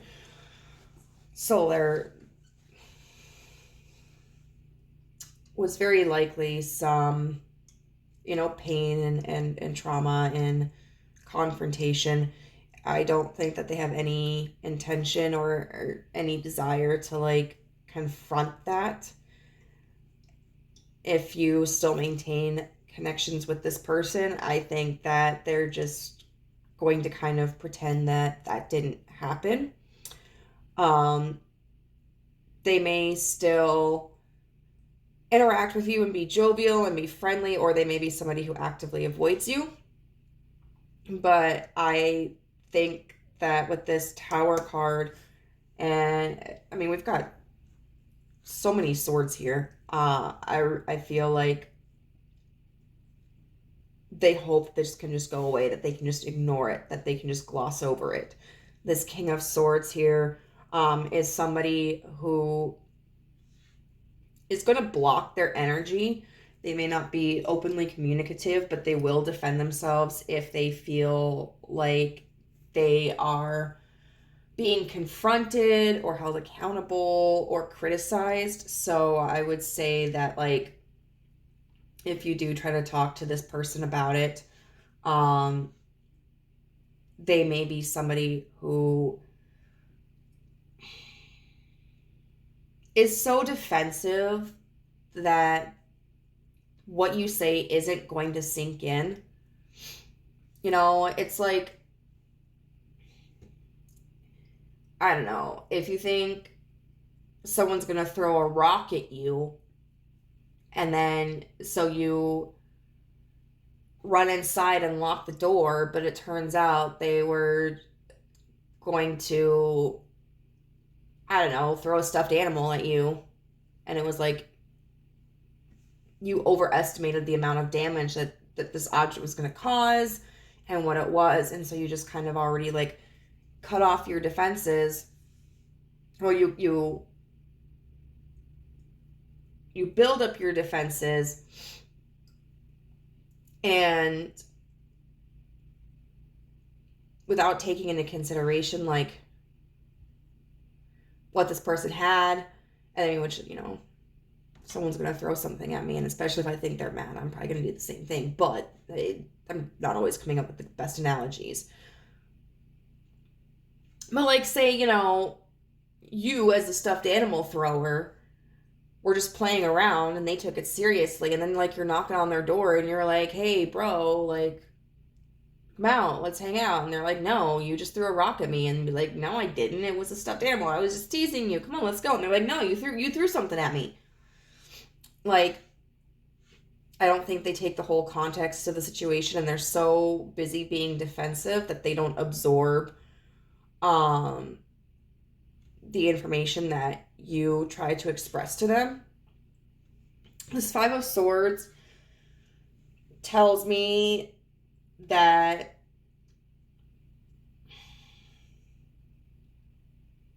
I think they kind of have hopes that they'll be able to keep up their defenses. Because you may be a little bit of a weakness to this person, especially with this Ace of Cups. Even though, like, that's, like, emotions kind of in the infancy stage. They may be afraid of it, like, developing, or they may be afraid of being caught off guard or letting down their defenses. And I think that's what brings this Three of Swords with this Four of Wands into play.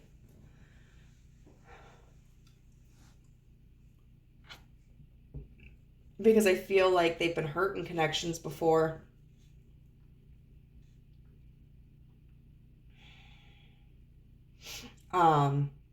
Whether romantic or platonic or with family. And so this is just kind of, I think, this mantra to themselves that they have where it's like, remember, don't get too attached to anybody, don't get too close to anybody. Like, this is what happens when you do. So I think in terms of this connection, they're just really hoping that they can just ignore the reality of the situation and hold their own defenses and their fort down in order to avoid heartache and rejection themselves. So we are going to look at what advice the universe has for you. And we have quite a bit here. So we have number 6, motherly love. We have 28 with authentically you. We have last quarter moon in Scorpio, reveal what needs to be seen. We have first quarter moon in Libra, keep your heart open. And then we have 35, follow your vision, never lose sight of what is really important. So that's a lot to take in here, and I'm going to try to be as like succinct as I can possibly be, but that's difficult for me because I don't know how to summarize. So we've got 6, which interestingly to me stands out because it's the number of the Lovers in the tarot, which is all about like fate and choice. Motherly love. So I think this can speak to a variety of things, and it depends on your situation. It could be that you may have a mother wound that you need to heal. I think with a lot of these cards here, like authentically you, never lose sight of what is really important, reveal, all of them really. I think that there is potentially an issue of codependency with you where you may feel like you have to earn the approval of other people, and that may have been something that started with your mother or a motherly figure. This could also be guidance for you to seek counsel or comfort with your mother or motherly figure. I know sometimes when I'm in a rough spot, I'm 33 and I still sometimes have to call my mom or text her when I'm having like a rough day or I'm really stressed out or I'm worried or I'm sad and talk to her. This could also be about mothering yourself. So when we think of like masculine and feminine energies, you know, the masculine is more of getting out there, doing things, applying ideas. The feminine is more about like nurturing and caring. So for myself, how I might mother myself when I'm sick, like hello, right now. Tell you what, it sucks working in healthcare sometimes. But you know, when I've got something like this where my nose is kind of congested and my throat's kind of scratchy, what I might do is I might make myself a cup of like herbal lemon tea with honey, or it might be like green tea with lemon and honey for the antioxidants, and then the tea, like the honey, helps to soothe the throat. You know, when I am on my period, or like my back is just hurting, or I'm sore from physical activity or whatever, I'll make myself a warm bath and I'll sit in it to relax my muscles. Like those are different ways that you can mother yourself.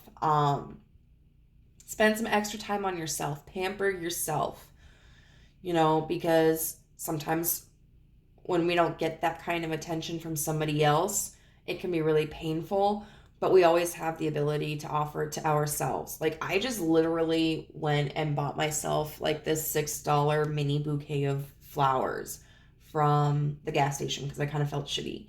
And like it just brightened my day. I would love to get flowers as a surprise from someone else, but I like flowers. So to buy them for myself was also calming and lifted my mood and made me feel better.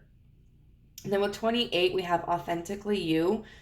And part of that, like codependency and people pleasing, you may sometimes compromise aspects of yourself. You may be willing to kind of bend more to what the other person wants you to be or who you think they want you to be.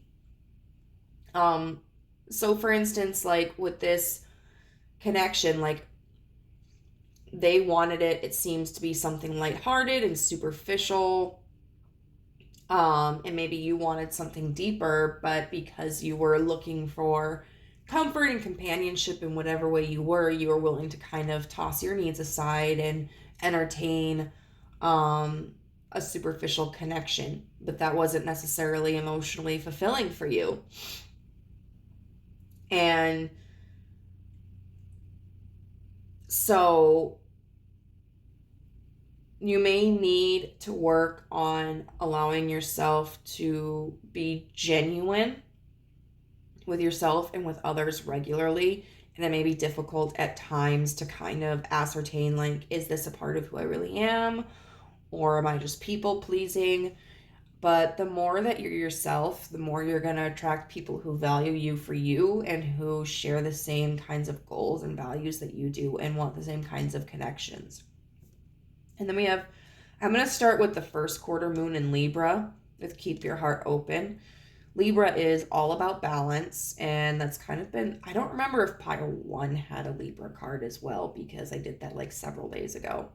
But the last pile I just did, and that had a Libra card as well, which makes sense. You know, we're talking about rejection, which is about loss, which makes us feel like there's an imbalance. So it's really important to kind of create that balance back within yourself.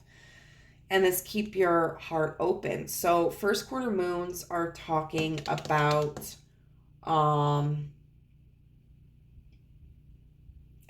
was it?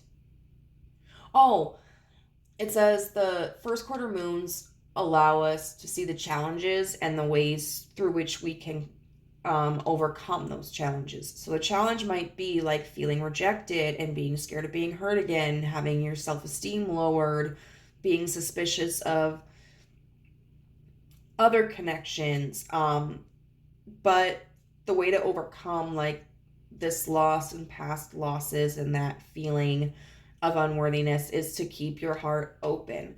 The only way in which like you won't find your tribe or the people that will complement your life is if you decide that you won't, and that you won't accept future connections. Like, when we care about somebody, they always have the opportunity to hurt us, and everyone will hurt us at some point in our lives. It's just going to be like a gauge of how much do they hurt us, is the kind of behavior that they exhibited like tolerable, or is it something that goes so against our code of conduct that one act of that kind of behavior really dismantles the connection? And then if we could handle it, like, is it something that they're willing to acknowledge and that they're willing to change in the future, or is this just going to be repetitive, cyclical behavior? Oh, excuse me. But like, at the end of the day, you'll also never know like true companionship and true friendship and true love if you just close yourself off, because that's what this person is doing. And I don't think they understand the weight of what they do sometimes, or that they understand like the impact that it has, because, you know, a person who is not honest with themselves or true to themselves is not able to be true or honest with others. And so this person is trying so hard not to get hurt, but they don't realize that by creating these boundaries and behaving the way that they do, that they're hurting other people, and they could potentially be passing this wound off onto others. And so I think this is really like advice from the universe to kind of learn from example of this person and see like what happens when you close yourself off this much.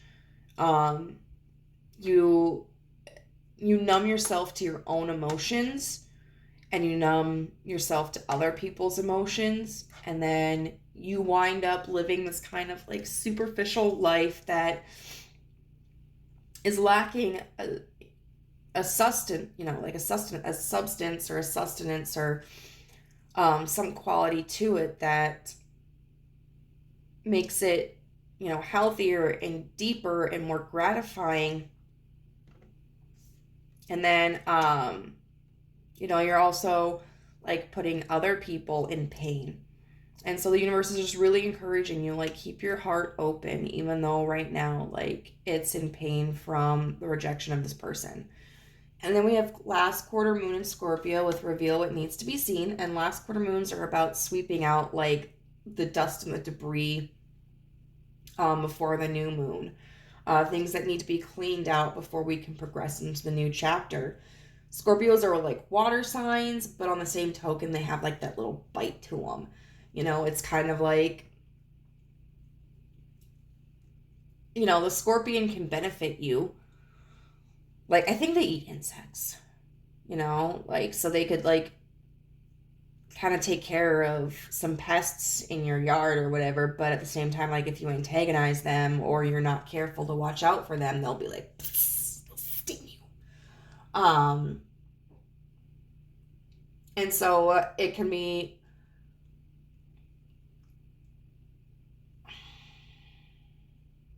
I think,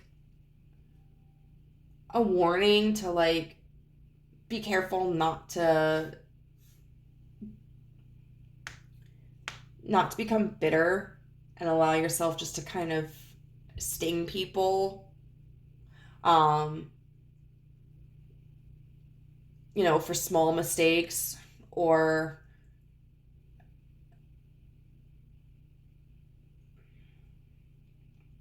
painful experiences, and also like not to sting like indiscriminately. I remember my sister-in-law talking about, like, because she lived in Arizona, talking about how like the baby scorpions were worse than the adult scorpions for stinging, because the baby scorpions would just keep stabbing,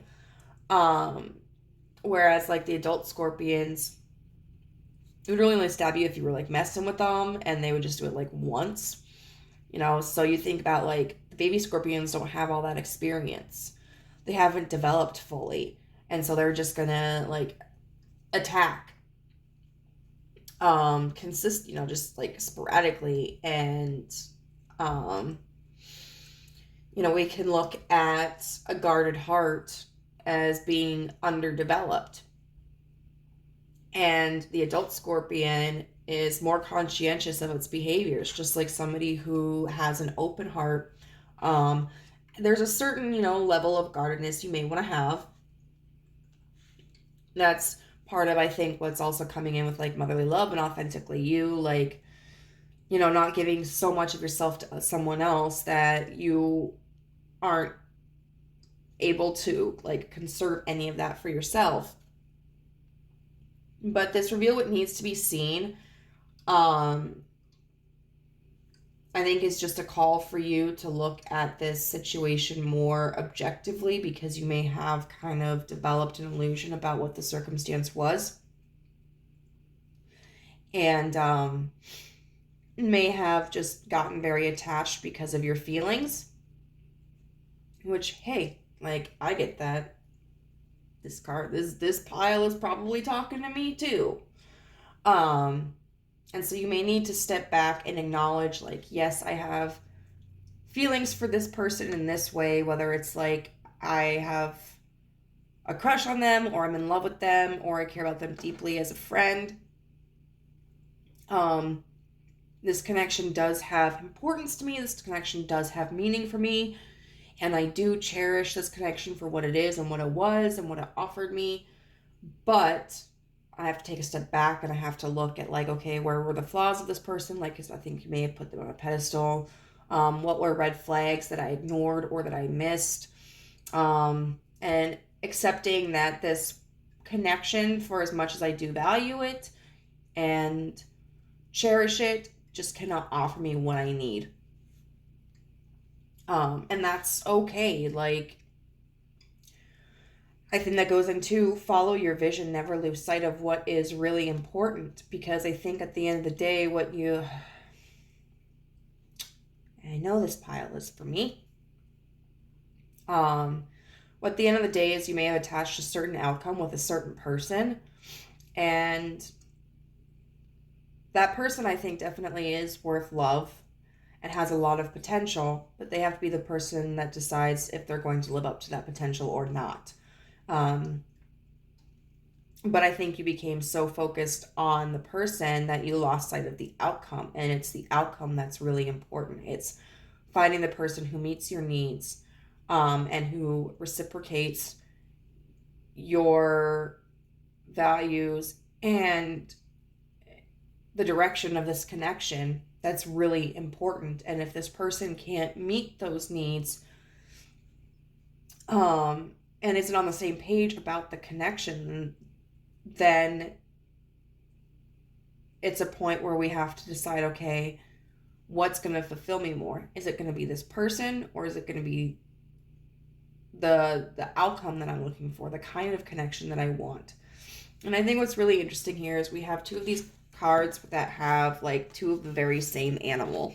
And so we have like these, I don't know if they're cheetahs or leopards. I think they're leopards. I don't know.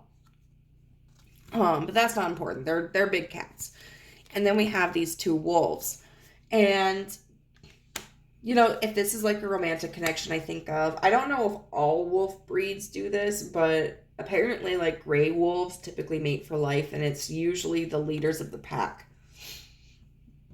that are only allowed to breed. But like, be your own pack leader, and then find your pack leader partner. And whether you're monogamous or not, like, you can have multiple pack leader partners. I don't know. I'm not poly, and I imagine that there are a lot of different ways people can be poly.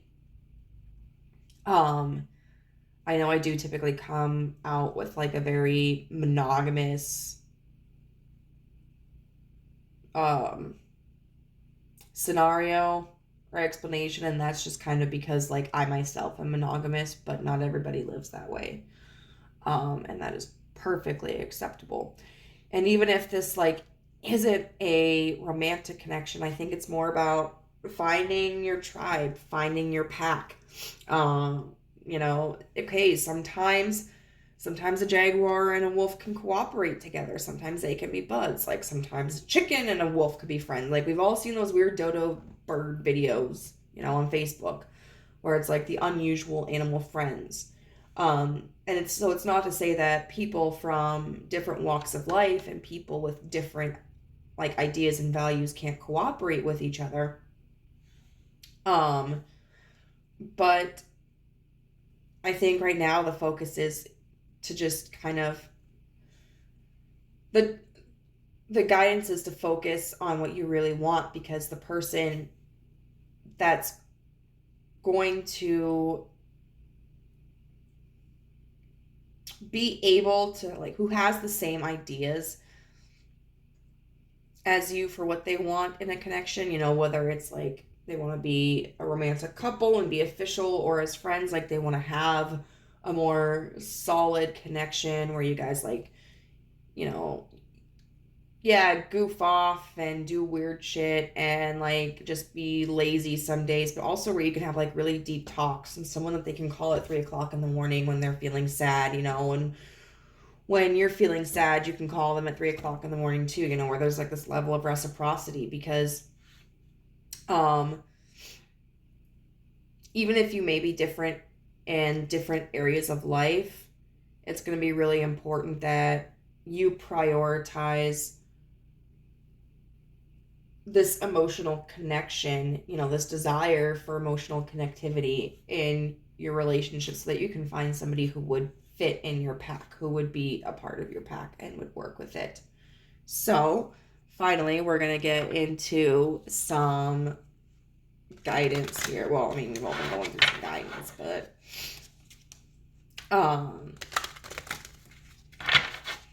like a little affirmation card. So universe, what would you like to tell group number 3? What would you like to tell group number 3?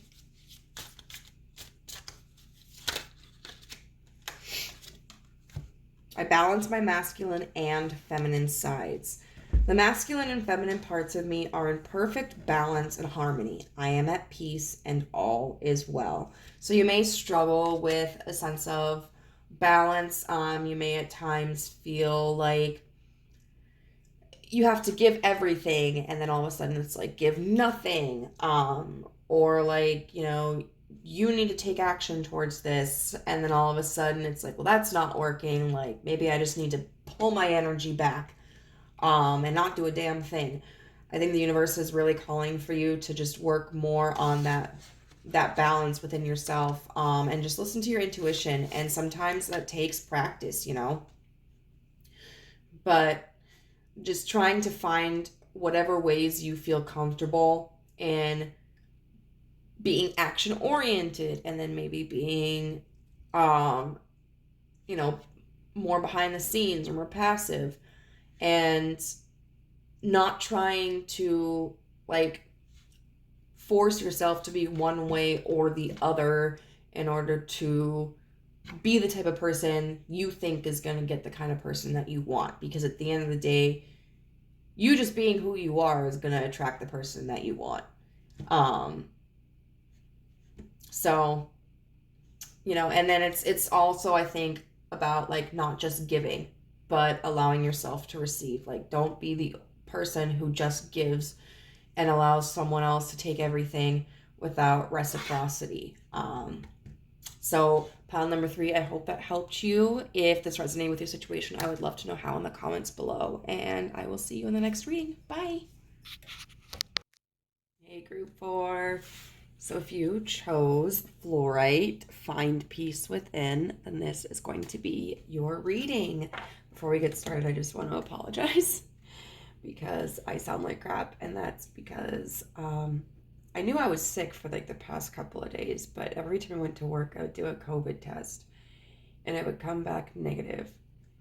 And then this morning it actually, like, I wasn't going to do one, but then I was like, why the hell not? Let's just do one. And it came back positive. It's not from the concert, and I only know that because, like, I went to the concert on Wednesday. Well, I went to a concert on Wednesday, and like my favorite band, And then Thursday I had off. And then Friday I went back to work.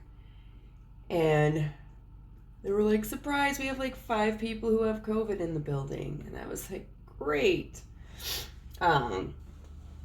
So must have been exposed to it prior to the concert. And it's my first time. So yay. That's exciting. This is why I got the boosters. Because I'm actually feeling like okay-ish. So we have, sorry to go on that tangent, fluorite, find peace within. Which, like, that is such a beautiful stone. It kind of makes me think of, like, a mollusk or something. Then we have number 41, third house with communication, but it was in reverse.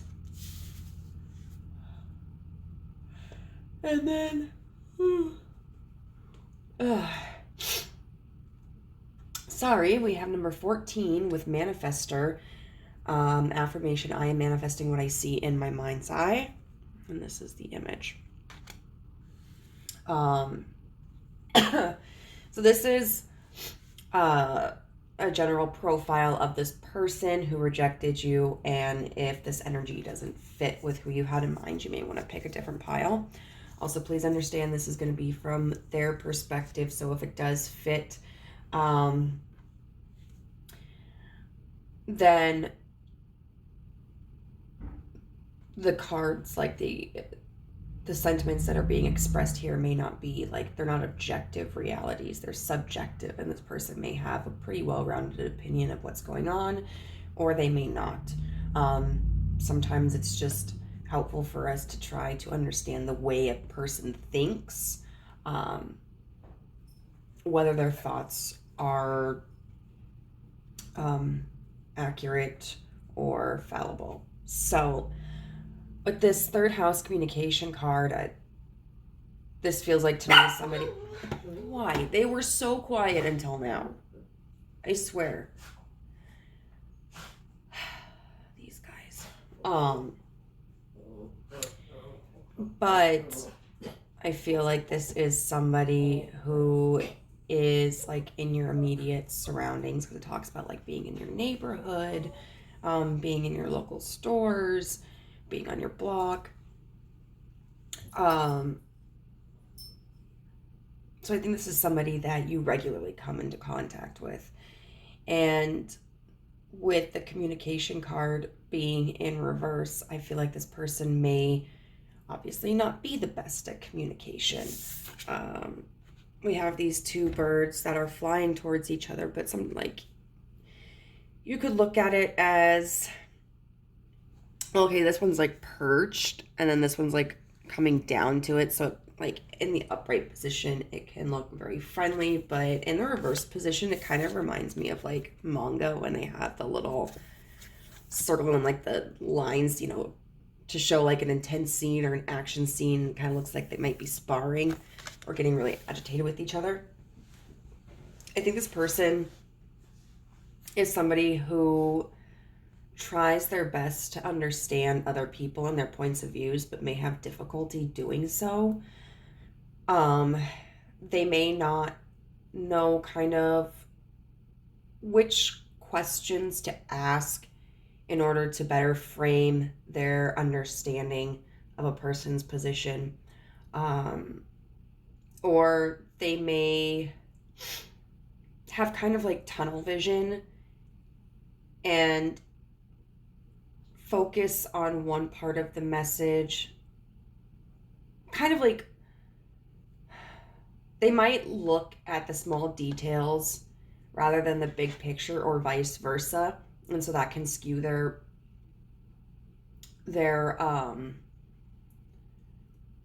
interpretation of what is being communicated to them. I think it's also very likely that this person is highly neurodivergent, and they could be somebody who gets frustrated or flustered very easily. Somebody who may have difficulty with, like, processing information at a tip, like a like at a typical speed. It may take them longer to process information, or like they may struggle with sensory overload, and especially if a conversation is a little more confrontational, or if they feel like it's confrontational, they may not be able to take in what is being communicated to them because they are experiencing so much stimuli, and could therefore be somebody who leaves a conversation prematurely, or lashes out, or just can't connect the information in a way that somebody who was neurotypical could. I think with fluorite, find peace within. I think this is somebody who does really prize peace. They may have like Libra somewhere significant in their chart. All about balance. And so they may be somebody who finds it difficult to speak their truths because they may be more of a people pleaser, and have a hard time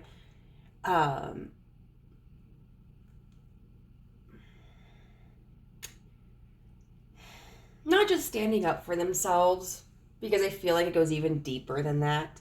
They may find it difficult to express just different points of views that are not necessarily argumentative.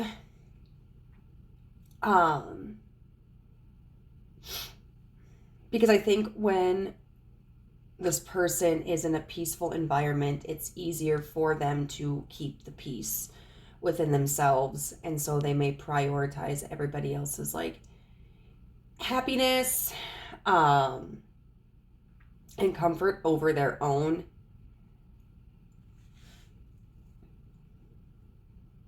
And then with this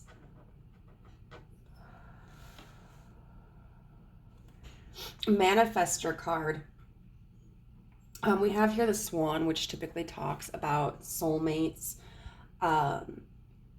A lot of times in a romantic sense, because swans mate for life. This could be somebody that is a romantic partner, but out of all of the piles, I feel like this is the least likely to have a lot of romantic relationships reflected in it. Hey, quit. Overall, what I feel in this card is that this just really represents more so this person's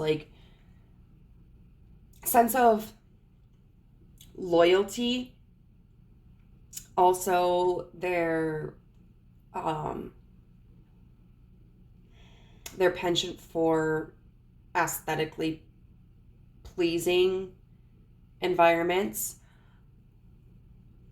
This card talks about this woman seeming like, she comes from a simple background because of her simple clothes, but the picture behind her is something more elegant.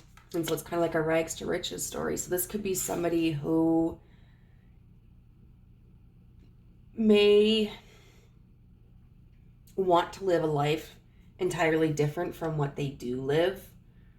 And they may be somebody who is working towards that, or they may be somebody who has achieved a lot of that.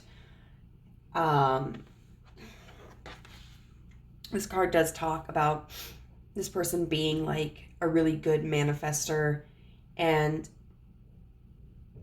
they may or may not necessarily know it, but I feel like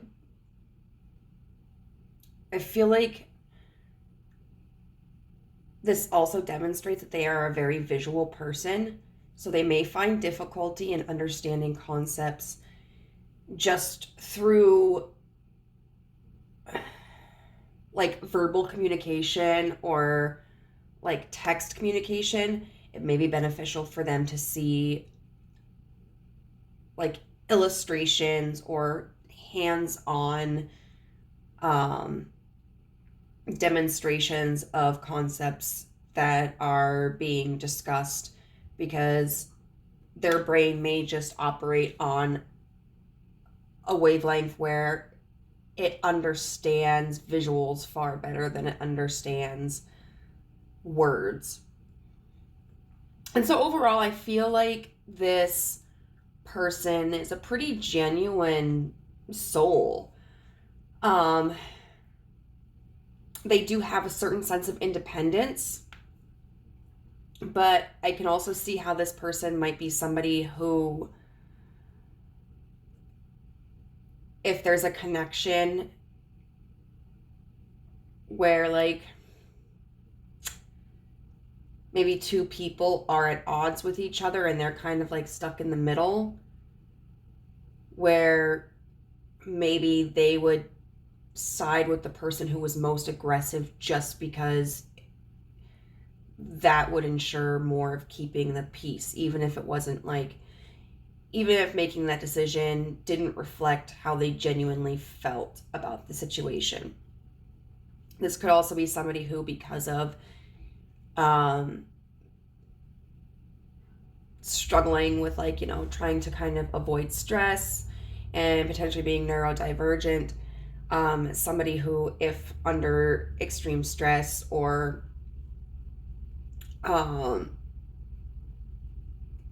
experiencing like a misunderstanding, may act rashly without having a full understanding of the situation. So if that sounds like the person that you may be dealing with, let's get into it.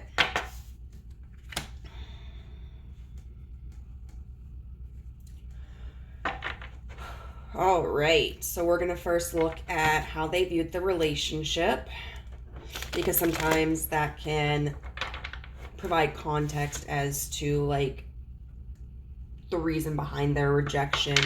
Then we're going to look at the rejection of you, like why they rejected you, and then what they hope for the future of this connection.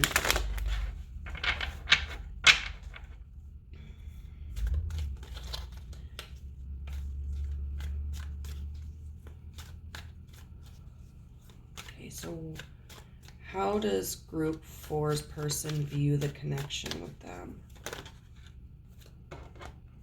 The King of Swords in reverse. I would say the Four of Swords upright. The Four of Swords, sorry, Four of Wands. And then the Knight of Swords upright.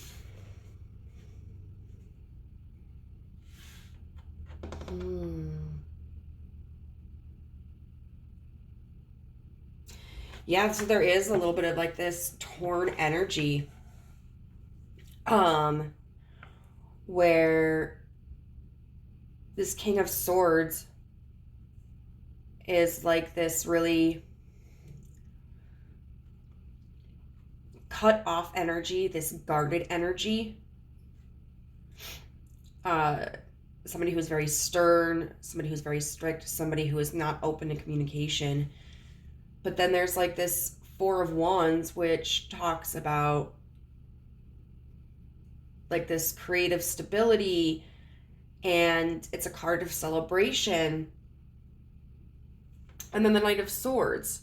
And this Knight of Swords, it's interesting because with the way this Knight of Swords is moving, a lot of times knights in the decks that I own will be facing the right, so they'll be moving from left to right, and this one is going from right to left, and it's moving towards the Four of Wands as if it wants to return to like this celebration. So I feel that this person felt or feels at this point that there's a block in this connection, whether it's they feel like they have to maintain this block or they feel like you are maintaining this block, but there is this desire to like rush in and communicate.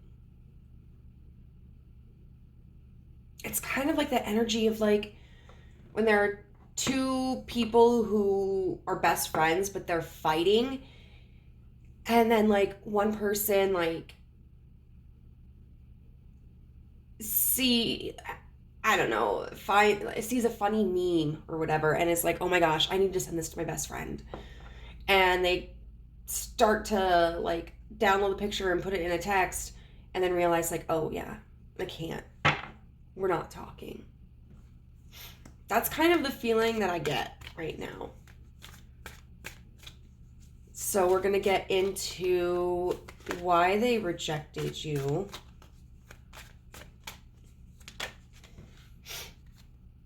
The Eight of Swords, which talks about being in a mental prison.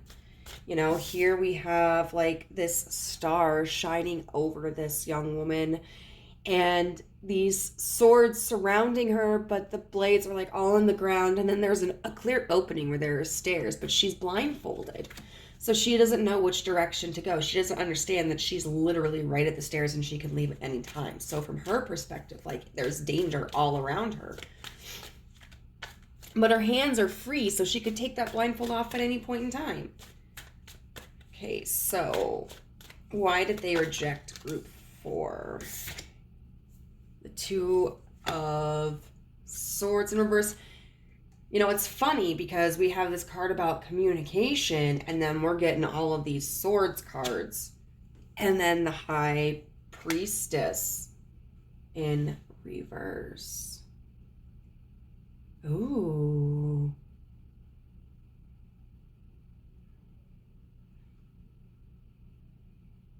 Okay.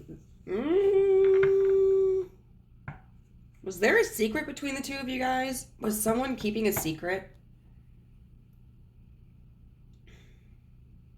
Because we've got this Eight of Swords here, like I said. Anxiety, being in a mental prison. The Two of Swords in reverse, which means about like not making a decision. And then the High Priestess, which is like it's like revealing the truth, because the High Priestess is somebody who has a deep connection to the universe. But she can be very mysterious and secretive. And so sometimes the High Priestess in reverse can be talking about like coming clean about something that someone's been like has known about that they didn't divulge. What's this High Priestess in reverse card about?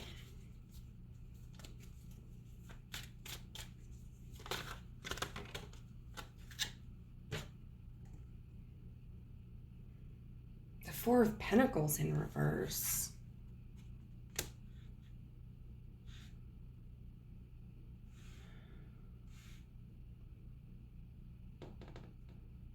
Is it like a financial matter?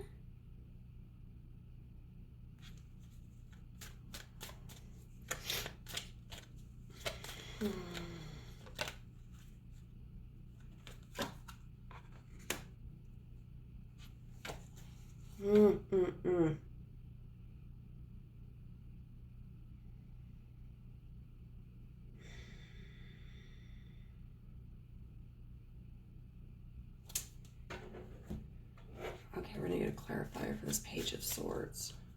Because the Four of Pentacles in reverse could talk about like letting go of your resources.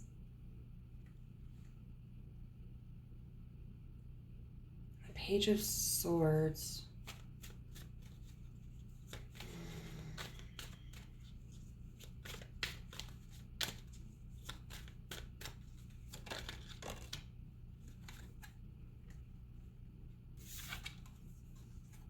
The Chariot and the Seven of Cups.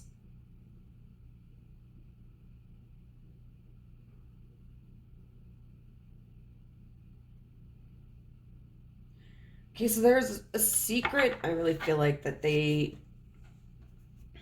either was revealed to them or was revealed to you, or they were afraid of coming to light.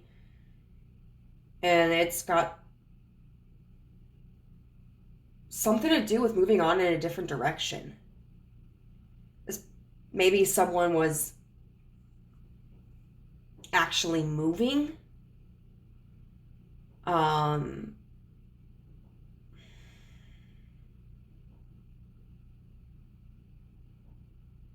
here?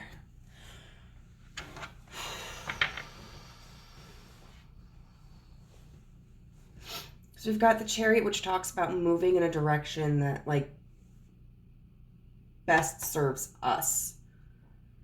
And then the Seven of Cups, which is about, like, daydreaming. Oh, excuse me. Having a lot of options. Although the Four of Pentacles here could potentially mean that, like, I keep getting this energy of, like, being scammed. Like,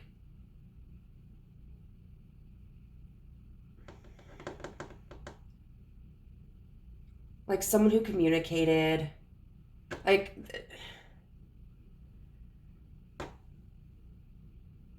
whether it was literally getting scammed, like,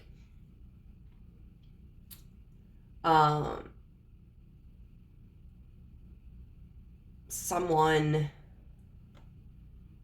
calling them and telling them that they needed to purchase $400 worth of iTunes gift cards or else their electricity was going to get shut off, because that happens sometimes.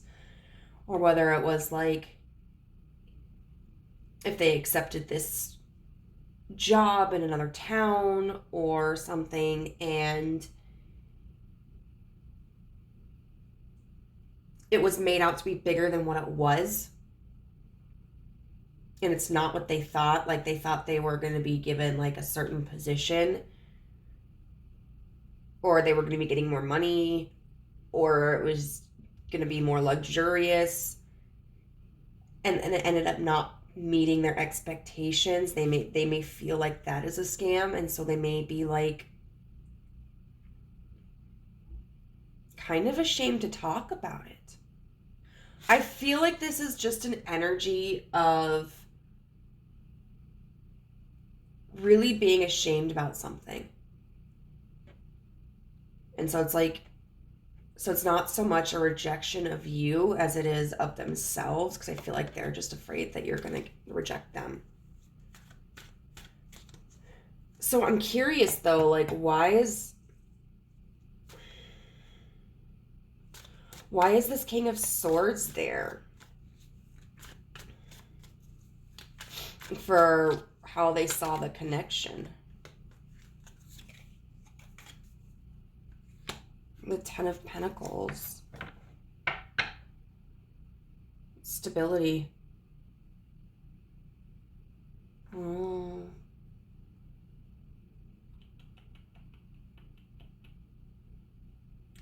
Could be that they originally, like, this could be, like, reminiscing energy too. Like, looking back and thinking, like, how stable this connection was, or seeing you as their stability, or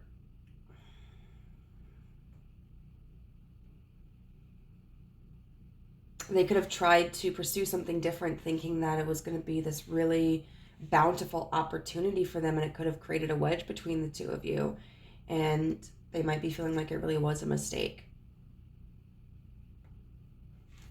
Okay, so what's their hope for this connection?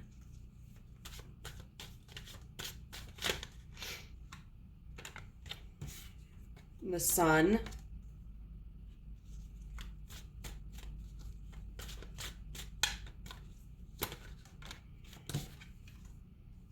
The Nine of Wands in reverse.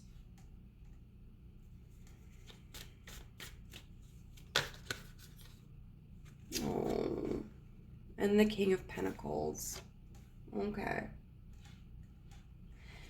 Absolutely, yeah. I think 100% they really want to reconcile. The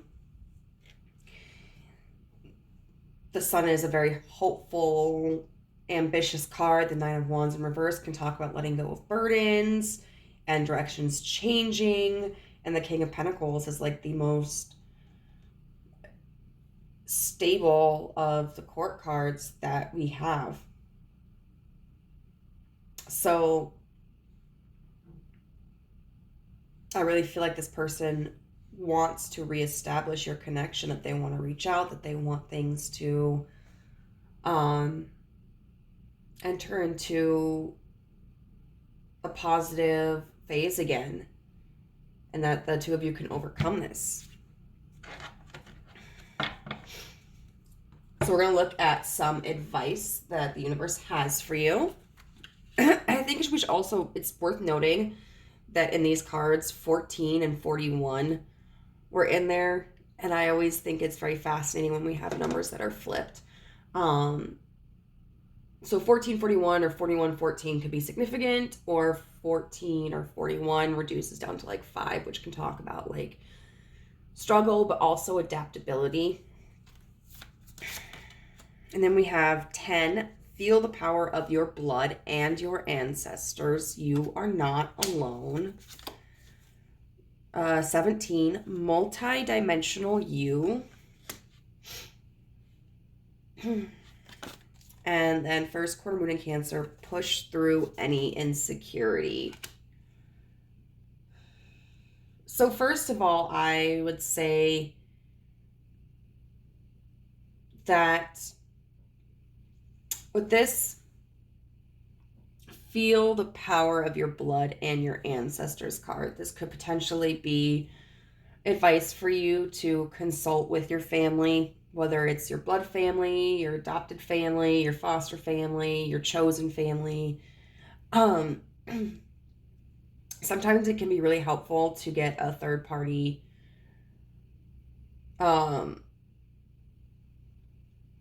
perspective on things, or at the very least just to have somebody who will listen to you. I would say if you do seek out counsel, like make sure that it's somebody who can be impartial, somebody who is not afraid to take your side or take yours, like their side, or to meet you in the middle. You know, somebody who isn't going to be a people pleaser, but who is going to, if you are looking for advice, tell you what you need to hear. And I mean, that can be done in a very soft, gentle way if you need it to be. You'll just have to find the right person for that. But sometimes we need to be done harshly. I also think this is a reminder, whether this person is like a family member or not. I think this is somebody that you have had very close ties with in the past. And I think that this is just a reminder that like this isn't going to break that bond.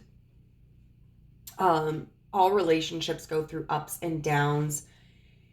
And like the more deeply we are connected to somebody, the more intense the ups and downs can be sometimes. But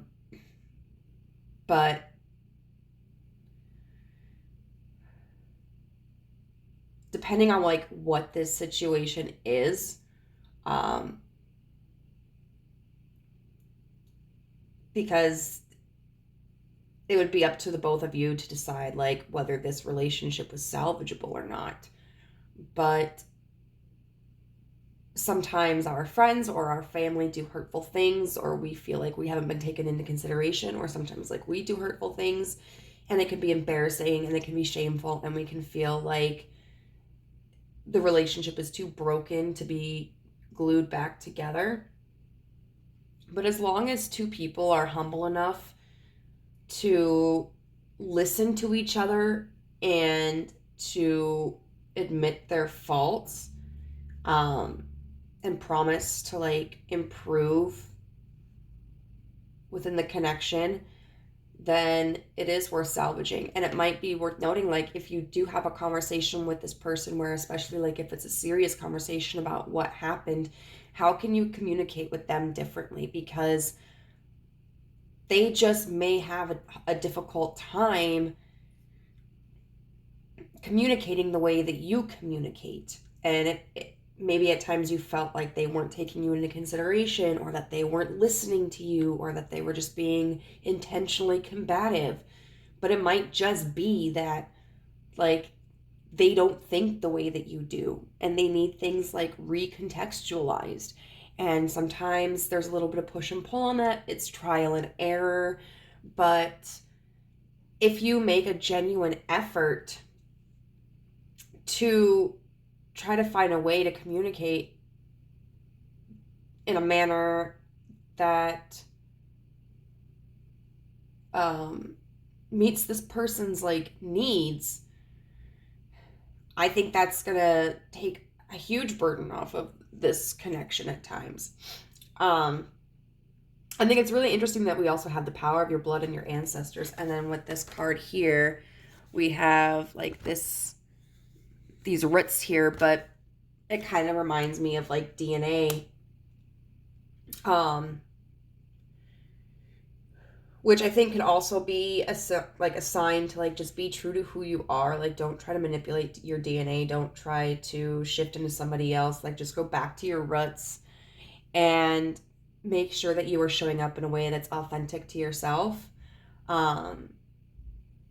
If in this connection there was something that happened that really went against like your faith and your trust of this person, it's very important to communicate that, and that's not something that you have to compromise, and that's not something you have to back down from. But on the same token, like, I know there have been times when in the heat of the moment I have communicated in a way that was really mean or disrespectful, and I look back on it and that's not who I am. That's not who I want to be. Those aren't the values that I have within me. So who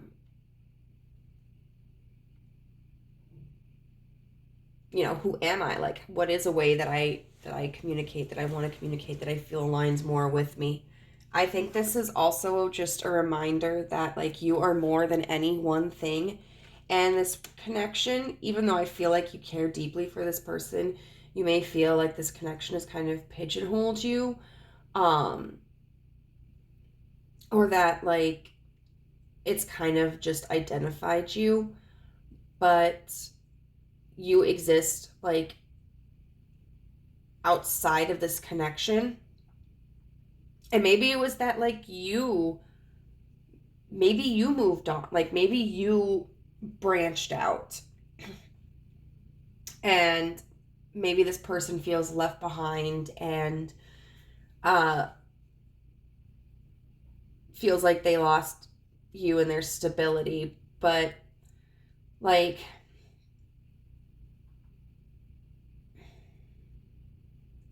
we are fluid, we are meant to grow, we are meant to change, and that means that our relationships sometimes change, and that doesn't have to be a bad thing.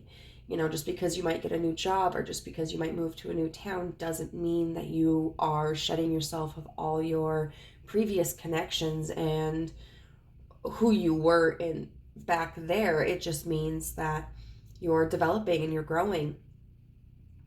And the same for if it's in reverse. If this is the person that made a decision that didn't include you,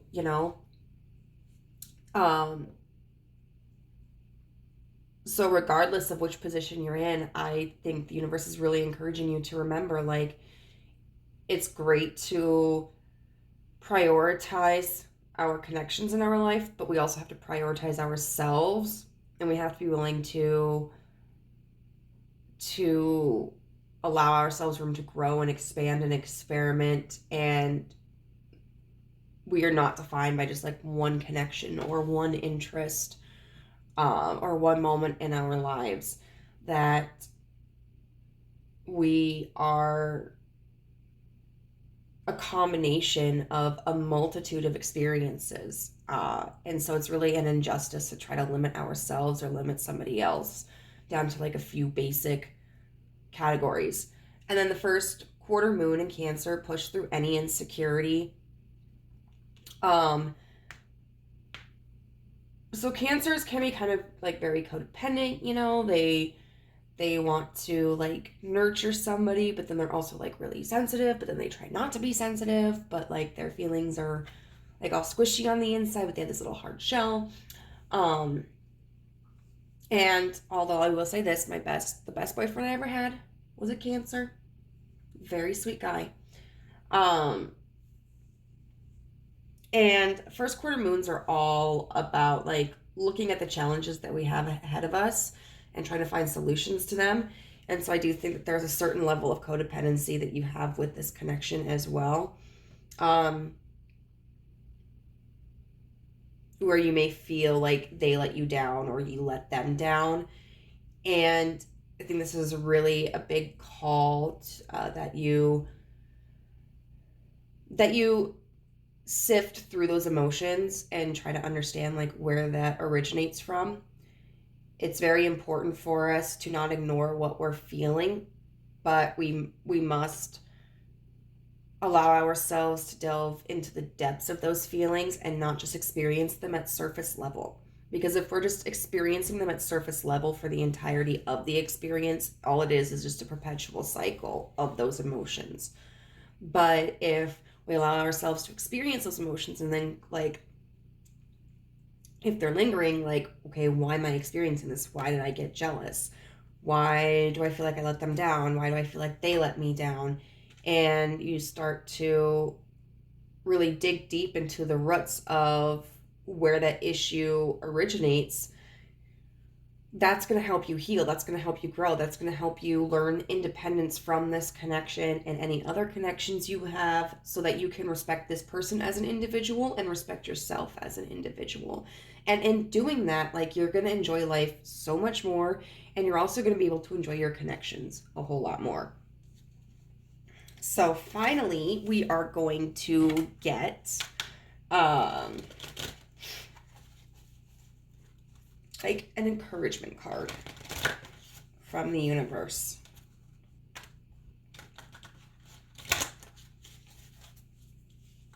All right.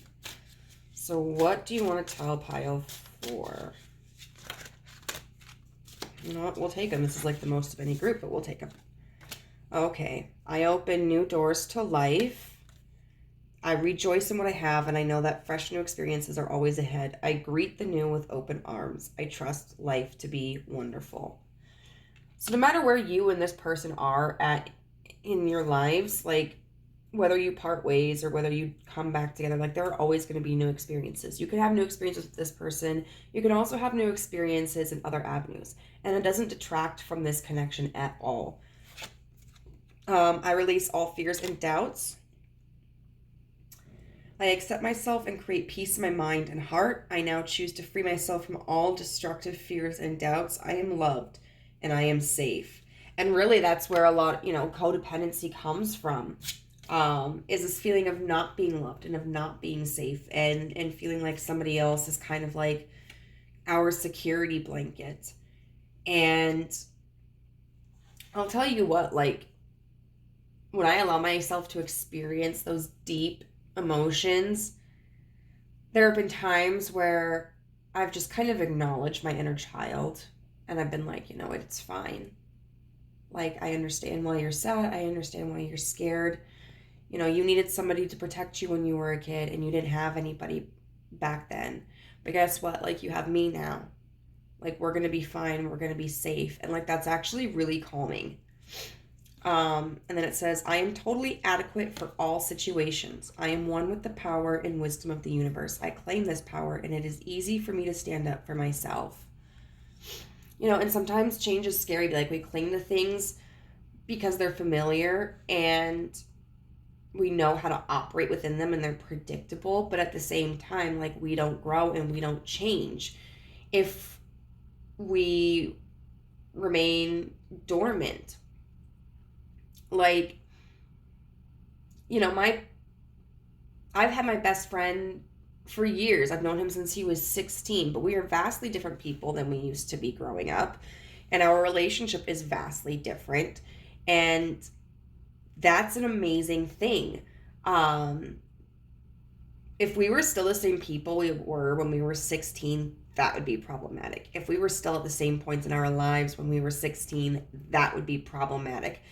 The fact that we have separated ways so many times because of like moving and other stuff. And, now we live in the same state again. But it's like, that's a connection that has withstood so many evolutions. And even the connections that I had in the past that didn't withstand evolutions, you know, that I don't maintain today, like, I'm still thankful for those connections. But there's a reason why we're no longer in contact. You know, it could be that there were some extreme differences of opinions and we had to kind of separate our connection. It could be just as simple as, you know, we got busy and we changed directions in lives. And, you know, life is about evolution, life is about change, and it's about growth. And we should celebrate other people's growth and we should celebrate our own, and not be stuck in time.